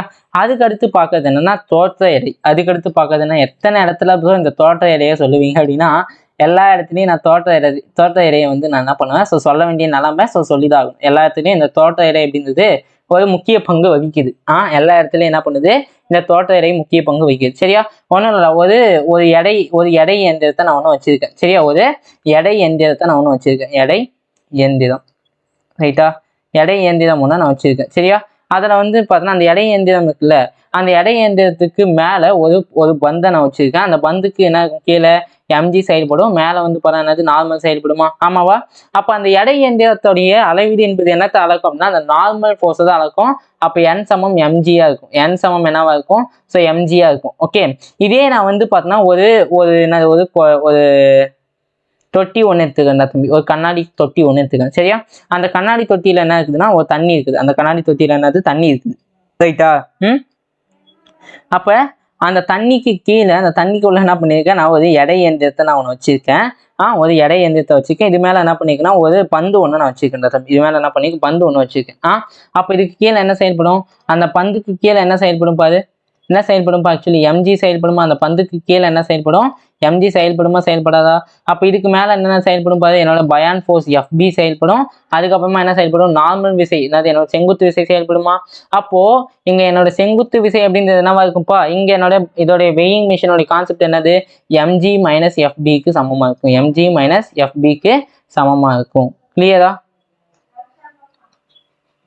கிளியரா கிளியரா கிளியரா கைஸ்? ஓகே சரியா? ஓகே புரிஞ்சிருக்குன்னு சொல்லிட்டு தெளிவாக புரிஞ்சிருக்குன்னு சொல்லிட்டு நினைக்கிறேன். ரைட்டு ஓகேப்பா. அடுத்து பார்க்கலாமா? அடுத்து பார்க்கலாமா? அதுக்கு அடுத்தது வந்து பார்த்தோன்னா நான் எத்தனை ஸ்லைடு வச்சுருக்கேன்? 1 2 3 3 ஸ்லைடு இருக்குது. Okay right. அதுக்கப்புறம் ஈஸியாக போயிடும். 3 ஸ்லைடு முடிஞ்சிச்சுன்னா அதுக்கடுத்து ஈஸியாக போயிடும். என்ன ஒரு ஸ்லைடுக்கே ஜவ்வாட்டம் இருக்குது, இன்னும் 3 ஸ்லைடு இருக்குன்றா அதை நினச்சாவே எங்களுக்கு பயமாக இருக்குது அப்படின்றியா? Okay no issues no issues no issues. சரியா? அடுத்து என்ன அப்படின்னு பார்த்தோன்னா அடுத்து வந்து பார்த்தோன்னா மிதத்தல் மற்றும் மூழ்குதல். மிதத்தல் மற்றும் மூழ்குதல் இது ரொம்ப ஈஸியாக நான் முடிச்சதும் வந்து ரொம்ப வளவலா கொலகொலாம் நான் இழுக்கல. ரொம்ப ஈஸியாக நான் உனக்கு ஷார்ட் அண்ட் ஸ்வீட்டாக நான் உனக்கு முடிச்சு கொடுக்குறேன். சரியா? ஓகே. என்னது? மூழ்குதல் மற்றும் மிதத்தல். சரியா? ரெண்டே விஷயம்தான். ஒன்று மூழ்கிறது, இன்னொன்று வந்து என்னது? மிதக்கிறது. சரியா? ரைட். ஒன்று மூழ்கிறது, இன்னொன்று வந்து மிதக்கிறது. சரியா? மிதக்கிறதுக்கான என்னென்ன கண்டிஷன் இருக்கணும்? சரியா? இன்னொன்று வந்து பார்த்தோன்னா வந்து மிதக்கிறதுக்கு என்ன கண்டிஷன் இருக்கணும், இன்னொன்று வந்து பார்த்தோன்னா மூழ்கிறதுக்கு என்னென்ன கண்டிஷன் இருக்குன்னு சொல்லுவாங்க. சரியா? இங்கே மிதக்கிறதுக்கு 2 கண்டிஷன் இருக்குது. ஒன்று என்னது? மிதத்தலுக்கு வந்து பண்ணால் 2 விதமான கண்டிஷன் இருக்குது. ஓகே என்ன அப்படின்னு பார்த்தோன்னா மொதல் கண்டிஷன் மிதத்தலுக்கு 2 கண்டிஷன் இருக்குது. ஓகே அதில் ஃபஸ்ட்டு கண்டிஷன் என்ன அப்படின்னு பார்த்தா மொதல் நிபந்தனை என்னென்னா வச்சுக்கேன், என்னுடைய பாடி இருக்குது இல்லை, அதாவது என்னுடைய பொருளினுடைய அடர்த்தியானது ஓகே அந்த திரவத்தின் அடர்த்தியை விட அதிகமாக இருக்கும். திரவத்தின் அடர்த்தியை விட அதிகமாக இருந்துச்சுன்னா அந்த பொருள் என்ன பண்ணணும்னா மிதக்கும். ஓகே எப்படி மிதக்கும்? இது வந்து தொட்டி ப்ரோ, இது தொட்டிடா, இதெல்லாம் தண்ணி வந்து வச்சிருக்கேன். ஓகே இதில் பொருள் எப்படி மிதக்கும் அப்படின்னு பார்த்தோன்னா வச்சுக்கேன், இந்த மாதிரி மிதக்கும். பொருள் வந்து என்ன பண்ணும்? இந்த மாதிரி வந்து பண்ணால் மிதக்கும். சரியா? அப்போ இங்கே என்ன இருக்குது அப்படின்னா பகுதி அளவு என்ன பண்ணியிருக்கு? ஸோ மூழ்கி இருக்கா? அப்போ இந்த இடத்துல வந்து பண்ணால் பொருளானது எப்படி இருக்கும்? இந்த இடத்துல பொருளானது ரைட்டா, பொருளானது பகுதி அளவு மூழ்கியுள்ளது. பொருளானது என்னவா இருக்குது? பகுதி அளவு மூழ்கி உள்ளது. கரெக்டா? பகுதி அளவு என்ன இருக்குது? மூழ்கி உள்ளது. சரிப்பா. ரெண்டாவது கண்டிஷன் என்ன? ரெண்டாவது கண்டிஷன் என்ன அப்படின்னு பார்த்தோன்னா ஓகே ரெண்டாவது கண்டிஷன் என்ன அப்படின்னு பார்த்தோன்னா என்னுடைய அந்த அடர்த்தி நிறை இருக்கு இல்லையா, என்னுடைய பொருளினுடைய நிறையும் பொருளினுடைய அடர்த்தியும் என்னுடைய அந்த லிக்யூடு, அதாவது அந்த திரவத்தினுடைய அடர்த்தியும் வந்து சமமாக இருக்கும். ரெண்டாவது என்னது? திரவத்தினுடைய அடர்த்தியும் சமமாக இருக்கும். அப்போ 2 சமமாக இருந்துச்சுன்னா எப்படி போய் மிதக்கும் அப்படின்னு பார்த்தோன்னா வச்சுக்கோங்க, கண்டிப்பாக மிதக்கும். எப்படி மிதக்கும் தெரியுமா? இந்த இடத்துல தண்ணி இருக்குது. சரியா? இதுக்கு கீழே பொருள் இருக்கும். அப்போ இந்த இடத்துல என்ன இருக்குன்னா பொருள் வந்து பார்த்தோன்னா ஓகே பொருள் வந்து என்ன பண்ணியிருக்கோம்? பொருள் என்ன இருக்கும்? முழுவதுமாக மூழ்கி இருக்கும். முழுவதுமாக என்ன பண்ணியிருக்கோம்? மூழ்கி இருக்கும். சரியா? ஓகே ரெண்டாவது வந்து மூழ்குது. ரெண்டாவது என்ன பண்ணுறது? ஸோ ரெண்டாவது வந்து பண்ணால் மூழ்குது. அப்போ மூழ்கணும் அப்படின்னா அதுக்கு ஒரே கண்டிஷன் தான் இருக்குது. அது வந்து உள்ளே வந்து பண்ணால் ஒரே மட்டும் கம்ப்ளீட்டாக போயிடணும் அப்படின்னா ஒரே கண்டிஷன் தான். என்ன கண்டிஷன் தெரியுமா? அதுக்கான கண்டிஷன் என்னுடைய லிக்யூடோட டென்சிட்டி இருக்குல்ல, என்னுடைய லிக்யூடோடைய டென்சிட்டி, அதாவது என்னுடைய பருமன் அடர்த்தி, என்னுடைய திரவத்தினுடைய அடர்த்தியை விட அந்த பொருளினுடைய அடர்த்தி குறைவாக இருந்துச்சு அப்படின்னா அது என்ன பண்ணிடும்? கம்ப்ளீட்டாக மூழ்கிடும். அது என்ன பண்ணிடும்? கம்ப்ளீட்டாக மூழ்கிடும். ஓகே அது முழுமையாக மூழ்கிவிடும். என்ன ஆயிடும்? முழுமையாக மூழ்கிவிடும். கிளியரா ரைட். புரிஞ்சிருக்குன்னு சொல்லிட்டு நினைக்கிறேன். சரியா? ஓகே இன்னும் இந்த மிதத்தலை வந்து தெளிவாக பார்க்கலாம். இன்னும் இந்த மிதத்தல் இருக்குல்ல, இந்த மிதத்தலையே நம்ம வந்து இன்னும் கொஞ்சம் தெளிவாக பார்க்கலாம். ஒரு கோடை போட்டு இதுக்கு கொஞ்சம் கிராஃப் தரலாம். சரியா? ஸோ இந்த மிதத்தலையே என்ன பண்ணலாம்? இன்னும் கொஞ்சம் தெளிவாக பார்க்கலாமா? S right.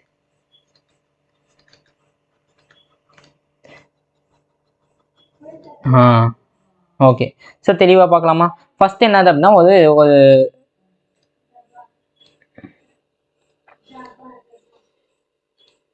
எந்த கலர் வைக்கலாம், இந்த யூஸே பண்ணுறது இல்லை. சரியா? அப்போ என்ன பண்ணலாம்? இந்த மாதிரி வந்து பண்ணால் என்னது? ஒரு தொட்டி ஒன்று இருக்குது. சரியா? இந்த தொட்டியில் நான் என்ன பண்ணுறேன்னா ஒரு உருளை வடிவ அமைப்பை நான் என்ன பண்ணுறேன்? இப்படி வைக்கிறேன். ஒரு உருளை வடிவ அமைப்பை நான் என்ன பண்ணுறேன்? இந்த மாதிரி வைக்கிறேன். ஓகேவா? உருளை வடிவ அமைப்பை என்ன பண்ணுறேன்? இந்த மாதிரி வைக்கிறேன். ரைட்டா? அப்போ இதில் என்ன இருக்குது? இதில் வந்து பண்ணால் கம்ப்ளீட்டாக வந்து பண்ணால் என்ன இருக்குதுன்னா இதில் கம்ப்ளீட்டாக வந்து பண்ணால் என்ன இருக்குது? தண்ணி வந்து இதுக்குள்ளே இருக்குது. கம்ப்ளீட்டாக என்ன இருக்குது? தண்ணி வந்து இதில் இருக்குது.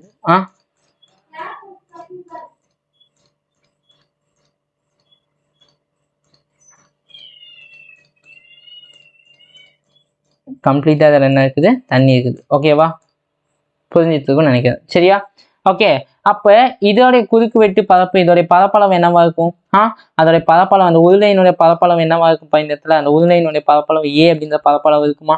அந்த உருளையோடைய பரப்பளவு ஏ அப்படின்ட்டு ஒரு பரப்பளவு இருக்குமா, இருக்காதா? எஸ், இருக்கும், கண்டிப்பா இருக்கும். ரைட்டா? அப்போ இதுக்கு கீழே வந்து பார்த்தா என்ன செயல்படும்? இது கீழே வந்து பண்ணா எம்ஜி செயல்படும். இதுக்கு மேலே என்ன செயல்படும் அப்படின்னா என்னுடைய மிதப்பு விசை எஃப்பி செயல்படுமா? என்னுடைய மிதப்பு விசை, அதாவது பயான் ஃபோர்ஸ் மேலே செயல்படுமா, செயல்படாதா? அப்போ இந்த உருளைக்கு ஒரு உயரம் இருக்கும், ஒரு பர்டிகுலர் உயரம் இருக்கும். அந்த உயரத்தை நான் எடுத்துக்கேன் ஹெச் அப்படின்னு சொல்லிட்டு எடுத்துக்கிறேன். அந்த உயரத்தை நான் எடுத்துக்கேன் ஹெச்ன்னு சொல்லிட்டு எடுத்துக்கிறேன். அப்போ இது நீர்ல இருந்து என்ன பண்ணிக்க, ஒரு கொஞ்சம் குறிப்பிட்ட தூரம் அளவுக்கு என்ன பண்ணிக்க, மூழ்கி இருக்கா? அந்த தொலைவை நான் என்ன எடுத்துக்கிறேன், எக்ஸ் அப்படின்னு சொல்லிட்டு எடுத்துக்கிறேன். ஓகே. அப்போ இந்த கண்டிஷன்ல இந்த மாதிரி இருக்கும் போது இந்த என்னுடைய குறிப்பிட்ட தூரம் மூழ்கி இருக்குல்ல, அதோடைய தொலைவு என்பது என்னவா இருக்கும்? அதோடைய தொலைவு என்பது என்னவா இருக்கும்? சொல்லு பார்க்கலாம். என்னவா இருக்கும்? ஈஸிடா. இங்க பாரு ரெண்டு என்னோட நெட் ஃபோர்ஸ், அதாவது ரெண்டுமே சமநிலையில் இருக்குமா? சமநிலையில் இருக்கும்போது எஃப்பி சமம் என்னவா இருக்கும்? எம்ஜிக்கு சமமா இருக்குமா, இருக்காதா? அப்ப இங்க எஃப்பி என்பது என்னன்னு சொல்லலாம்? எஃப்பி என்பது என்னது? லிக்யூட் என்னது? ரோஎல் இன்ட்டு, அதான ரோஎல் இன்ட்டு. சரியா, அப்புறமா என்னன்னு சொல்லலாம்ப்பா? ரோஎல் இன்ட்டு இங்க இருக்கக்கூடிய கன அளவா, இதுக்கு இருக்கக்கூடிய ஒரு கன அளவு இருக்கும். சரியா, அந்த கன அளவு நான் என்ன எடுத்துக்கோம்னா, இதோடைய உயரம் வந்து பண்ண என்னது? ஸோ இதுக்கு ஒரு பரப்பளவு இருக்கு, அந்த பரப்பளவு ஏ எக்ஸ்ன்னு எடுத்துக்கலாமா? ஏ இன்ட்டு எக்ஸ்ன்னு எடுத்துக்கலாமா? ரைட்டு. அப்புறம் ஜி. அப்போ இங்க மாஸ் அப்படின்றது எப்படி வழங்க பாரு. So volume is equal to sorry density is equal to என்னன்னு சொல்லலாம்? மாஸ் பை வால்யூம் சொல்லலாமா? எனக்கு இங்க வந்து பண்ண நிறைய தான் வேணும், அப்போ நான் டென்சிட்டி இன்ட்டு வால்யூம் சொல்லலாமா?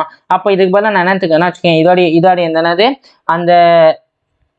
அந்த பொருள் இருக்கு இல்லையா, பொருளினுடைய என்னது, பொருளினுடைய அடர்த்தின்ட்டு. சரியா, அந்த என்னடா அது பேரு, அந்த பொருளுக்கு ஒரு குறிப்பிட்ட உயரம் இருக்குமா, ஹச். அந்த பொருளுக்கு என்னது, குறிப்பிட்ட பரப்பளவுக்கு ஏ இன்ட்டு ஹெச் இன்ட்டு எடுத்துக்கலாமா? இன்ட்டு என்ன எடுத்துக்கலாம்? ஜிக்கு ஜி எடுத்துக்கலாம். அப்போ இந்த ஜி காலி ஆயிடும், இந்த ஏ காலி ஆயிடும். சரியா, அப்போ எக்ஸ் அப்படின்றது என்னது, எதுக்கு சமமா இருக்கும்? எக்ஸ் அப்படின்றது என்னன்னா density of P by L into ஹெச்சுக்கு சமமா இருக்கும். புரிஞ்சா? So this is my important formula, another important formula. ஞாபகம் வச்சுக்கோ. சரியா, அப்போ நல்ல ஒன்று ஞாபகம் வச்சு பாரு. அப்போ எக்ஸ் பை ஹெச் அப்படின்றது என்னன்னு சொல்லலாம்? X by H is equal to rho P divide by rho எல்னு சொல்லலாமா, சொல்லக்கூடாதா? இதுக்கான அர்த்தம் என்ன அப்படின்னு பார்த்தோன்னா, இதை நம்ம என்னன்னு சொல்லுவாங்கன்னா ஃபிராக்ஷன் ஆஃப் வால்யூம் இமேஜ்டுன்னு சொல்லுவாங்க. அதாவது அந்த என்னது, எவ்வளவு அடர்த்தி, எவ்வளவு கன அளவு வந்து போனால் உள்ள மூழ்கி இருக்கோ அதுக்கான தகவு. ஓகே, எவ்வளவு கன அளவு மூழ்கி இருக்கோ அதுக்கான தகவு தான் அது எக்ஸ் பை ஹெச் அப்படின்னு சொல்லுவாங்க. எக்ஸ் பை ஹெச் அப்படின்னு சொல்லுவாங்க. அதை நல்லா ஞாபகம் வச்சுக்கோ. சரியா, ஓகே ரைட்டு. இந்த ஸ்லைடு எதுக்கு வச்சுன்னு தெரியல. Okay, no issues. இன்னும் 2 ஸ்லைடு எக்ஸ்ட்ரா வச்சுருக்கேன்னா ஓகேப்பா. ஸோ டெலீட் பண்ணிடலாமா 2 ஸ்லைடை? 2 ஸ்லைடு டெலீட் பண்ணிடலாமா? 3 ஸ்லைடு எக்ஸ்ட்ரா எனக்கு ஒன்றும் தெரியல. வெயிட் பண்ணி பார்க்கலாம்.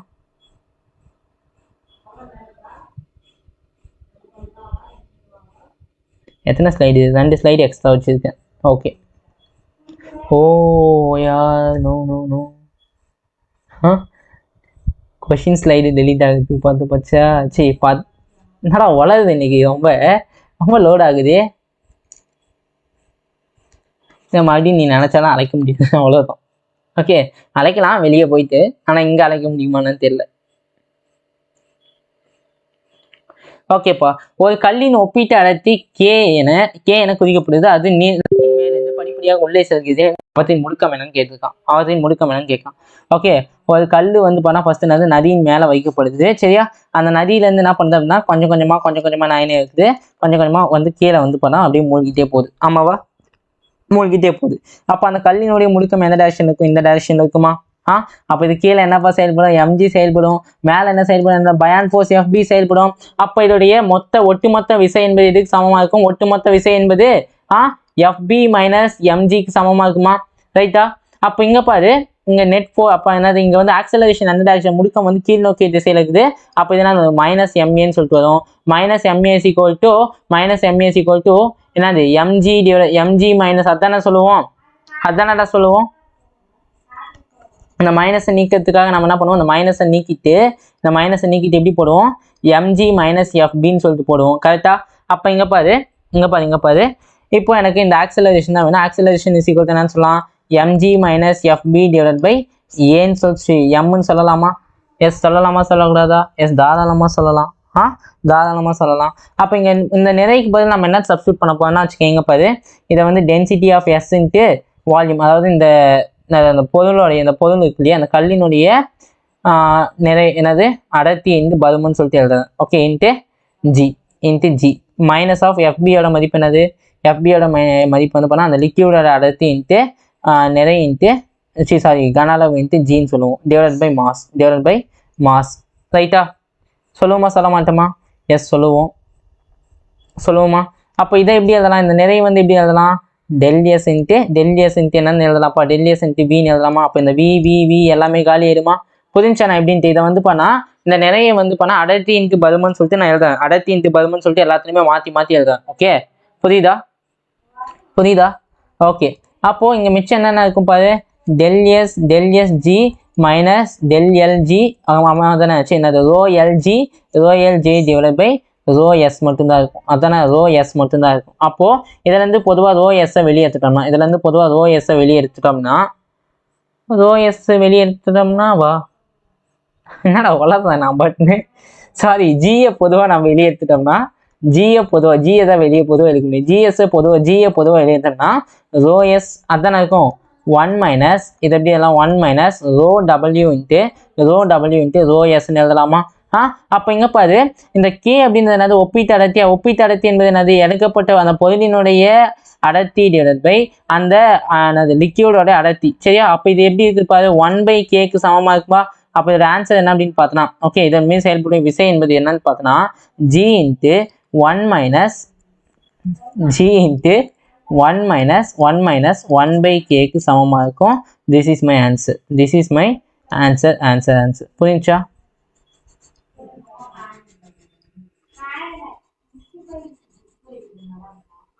கிளியராப்பா? கிளியரா?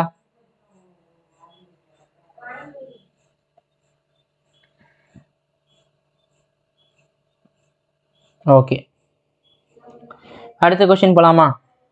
ஒரு பனிக்கட்டியானது நீரில் மிதக்கிறது. மேலும் நீரின் அடர்த்தி 1000 கிலோகிராம் மற்றும் பனிக்கட்டியின் அடர்த்தி 900 கிலோகிராம் மீட்டர் கியூபினில் நீருக்கு வெளியே உள்ள பனிக்கட்டியின் பருமன் சதவீதம் என்னன்னு கேட்கலாம். சரியா? அப்போ பருமன் சதவீதம் அப்படின்றது என்னன்னு சொல்லுவோம், அந்த பருமன் சாக்ஷன் அப்படின்றது என்ன சொல்லுவோம், x/hன்னு சொல்லுவோமா? ஒரு விஷயத்த நான் சொல்லாம இருந்துட்டேன் பாரு. சரியா? இது எதுக்கு மட்டும்தான் பொருந்தும் அப்படின்னு பார்த்தோன்னா, இது வந்து பார்த்தோன்னா கியூப்னு சொல்லுவோம் இல்லையா? ஸோ எனக்கு தமிழ்ல என்னன்னு தெரியல. கியூபு கனச்சதுரம், அதுக்கப்புறமா வந்து பார்த்தா உருளை. ஓகே, கனச்சதுரம் உருளை, அதுக்கப்புறமா கியூபாய்டுன்னு சொல்லுவாங்க. கியூபாய்டுனா சத்தியமா எனக்கு தெரியாது, அது தமிழ்ல என்னன்னு சொல்லி தெரியல. கியூபாய்டு. சரியா? கியூபாய்டு. ஓகே, அதுக்கு மட்டும்தான் பொருந்தும். ஓகே, அப்போ x/h இன்ட்டு 100%ன்னு சொல்லலாமா? ரைட்டா? அப்போ எக்ஸ் அப்படின்றது என்னதுப்பா, x/h என்னன்னு சொல்லுவாங்க, அது rho P divide by rho L into 100ன்னு சொல்லுவாங்க. அப்போ என்னது, அந்த பொருளினுடைய அடர்த்தியோட 900 அத்தானே. அப்போ அந்த நீரினுடைய அடர்த்தியோட 1000 இன்ட்டு எவ்வளோ 100%. இது வந்து எங்கே இருக்குது, வெளியே இருக்கக்கூடிய, அதாவது வெளிப்புறத்தில் இருக்கக்கூடிய பனிக்கட்டியினுடைய சதவீதம். சரியா? அப்போ இந்த 2 0 கேன்சல், இங்கே 2 0 கேன்சல். சரியா? அப்போ வெளிப்புறத்தில் 90%, உட்புறத்தில் அந்த நீருக்கு உட்புறத்தில் இருக்கக்கூடியது. ஓகே, நீருக்கு உட்புறத்தில் இருக்கக்கூடிய சதவீதம் 90னா அப்போ வெளியே எவ்வளோ இருக்குண்டா 100 - 90 எவ்வளோ அதானே. உள்ள வந்து 90% உள்ள ஃபுல்லாக மூழ்கிருக்கு, மிச்சம் 10% தான் என்ன இருக்கும், மேலே இருக்கும். அப்போ ஆன்சரில் 10% அப்படின்றது தானது என்னோட ஆன்சர். 10% அப்படின்றது தானது என்னுடைய ஆன்சர். புரிஞ்சாப்பா? ஓகே, ஸோ அவ்வளோதான். இன்னைக்கு இந்த ஸ்லைடு வந்து பார்த்தா ஒரு காரணத்துக்காக நான் வச்சுருக்கேன். எஸ், அதுவும் நான் வந்து என்னன்னு சொல்லிட்டு முழுசாக சொல்லிடுறேன். சொல்லாமல் போனோம்னா அதுக்கும் சங்கடப்பட்டுட்டு விட்டுட்டோம்னா நல்லா இருக்காது அவ்வளோ. ஓகே, சங்கடப்படாமல் கொஞ்சம் பார்த்து பொறுப்பாக பண்ணிக்க வேண்டியது நம்ம கடமை. ரைட்டா? சரியா? இந்த இடத்துல பாரு, இங்கே என்ன இருக்குது பாரு. இந்த இடத்துல வந்து பார்த்தோன்னா இந்த இடத்துல என்ன இருக்குது, ஆக்சுவலி ஒரு தொட்டி ஒன்று வச்சுக்கிறேன். சரியா? இந்த தொட்டி ஒன்று வச்சுக்கிறேன். இந்த இதில் 2 விதமான லிக்யூட் எடுத்துக்கேன்ப்பா. இங்கே என்ன எடுத்துக்கிறேன், நான் 2 விதமான லிக்யூட்ஸை நான் எடுத்துக்கிறேன். 2 விதமான லிக்யூட் எடுத்துக்கிறேன். இங்கே வந்து பண்ண ஒரு லிக்யூடு இருக்குது, இது வரைக்கும் இந்த ஒரு லிக்யூடு. அப்போ என்னது இன்னொரு ஒரு லிக்யூடு ஒன்று எடுத்துக்கிறேன், 2 விதமான லிக்யூட் நான் எடுத்துக்கிறேன், 2 விதமான லிக்யூடுகளை நான் எடுத்துக்கிறேன், 2 விதமான திரவங்கள், ஒன்று எண்ணெய் நீர் எப்படி வேணா உனக்கு பிடிச்ச மாதிரி வச்சுக்கோ. இதில் நான் என்ன பண்ணேன்னா இதில் நான் ஒரு உருளை ஒன்று நான் வைக்கிறேன், இதில் என்ன பண்ணேன் நான் ஒரு உருளை ஒன்று நான் வைக்கிறேன், எப்படி இந்த மாதிரி வைக்கலாமா இந்த மாதிரி ஒரு உருளை ஒன்று வைக்கிறேன். இந்த உருளை கீழே என்ன செயல்படும், இந்த உருளை கீழே W செயல்படும். அப்போ இங்கேருந்து இந்த லிக்யூட் வரைக்கும் ஒரு பயான் ஃபோர்ஸு, இங்கேருந்து இந்த லிக்யூடுக்கு என்ன பண்ணும், இங்கேருந்து இந்த லிக்யூட் வரைக்கும் என்ன பண்ணும், ஒரு பயான் ஃபோர்ஸ் செயல்படுமா? ஆமாவா? 2 பயான் ஃபோர்ஸ் செயல்படாதா? அப்போ இந்த லிக்யூடு இருக்குல்ல, இந்த லிக்யூடோட அடர்த்தி வந்து பண்ணா ρ1, இந்த லிக்யூடோட அடர்த்தி வந்து பண்ணா ρ2. கரெக்ட் தானே? ρ2ன்னு சொல்லிட்டு இருக்குமா இருக்காதா? எஸ் இருக்குண்டா தம்பி. அப்போ இங்க பாரு, இந்த லிக்யூடுக்கும் இதுக்கும் இருக்கக்கூடிய தொலைவு வந்து பாருன்னா என்னது H1 அப்படின்ற தொலைவு. அப்போ இதுக்கும் இருக்கக்கூடிய தொலைவு எவ்வளோ அப்படின்னு பார்த்தீங்கன்னா H2 அப்படின்ற தொலைவு இருக்குது. எவ்வளோ? H2 அப்படின்னு தொலைவு இருக்கு. அப்போ இந்த உருளையினுடைய மொத்த தொலைவு அப்படின்றது என்னன்னா H அப்படின்னு சொல்லிட்டு நான் எடுத்துக்கிறேன். இந்த உருளையினுடைய மொத்த தொலைவு நான் என்ன எடுத்துக்கிறேன், H அப்படின்னு சொல்லிட்டு எடுத்துக்கிறேன். சரியா? அப்போ இங்க வந்து இது சமநிலை கண்டிஷன் இருக்கு அப்படின்னா என்னவா இருக்கும், FB1 + FB2 மதிப்பானது எதுக்கு சமமா இருக்குப்பா, Wக்கு சமமா இருக்குமா? எஸ். இது எப்படி எழுதலாம் பாரு, இந்த B1 அப்படின்னு என்ன எழுதலாம், ρ1 × AH1. கரெக்டா? AH1 × G +++++ என்னது ρ2 × என்னது AH2. கரெக்டா? AH2 × G = M ஓட மதிப்பு என்னப்பா, ρB சரி அதானே, ρB அந்த பொருளினுடைய அடர்த்தி என்னது AH × G எழுதலாமா? எஸ் எழுதலாம். அப்போ என்னது G எல்லாமே என்ன ஆயிடுச்சு, கேன்சல் ஆயிடுச்சு. அப்போ என்ன ஆயிடுச்சு, அதுக்கப்புறம் ஏரியா எல்லாமே என்ன ஆயிடுச்சு, கேன்சல் ஆயிடுச்சு. அப்போ இங்கேருந்து என்ன வரும் பாரு, அப்போ ρ1H1 + அப்போ ρ2H2 + ρ3 என்னது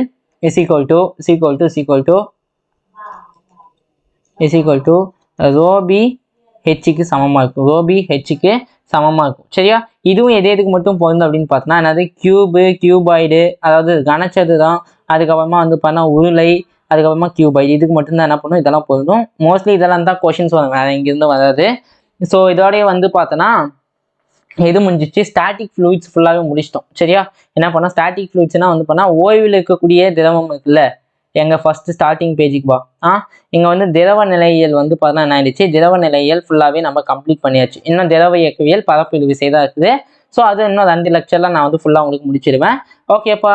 ஸோ டாட்டா பாய் பாய். ஸோ இன்னும் ஒரு நல்ல லெக்சரில் மீட். பாய் பாய் பாய்.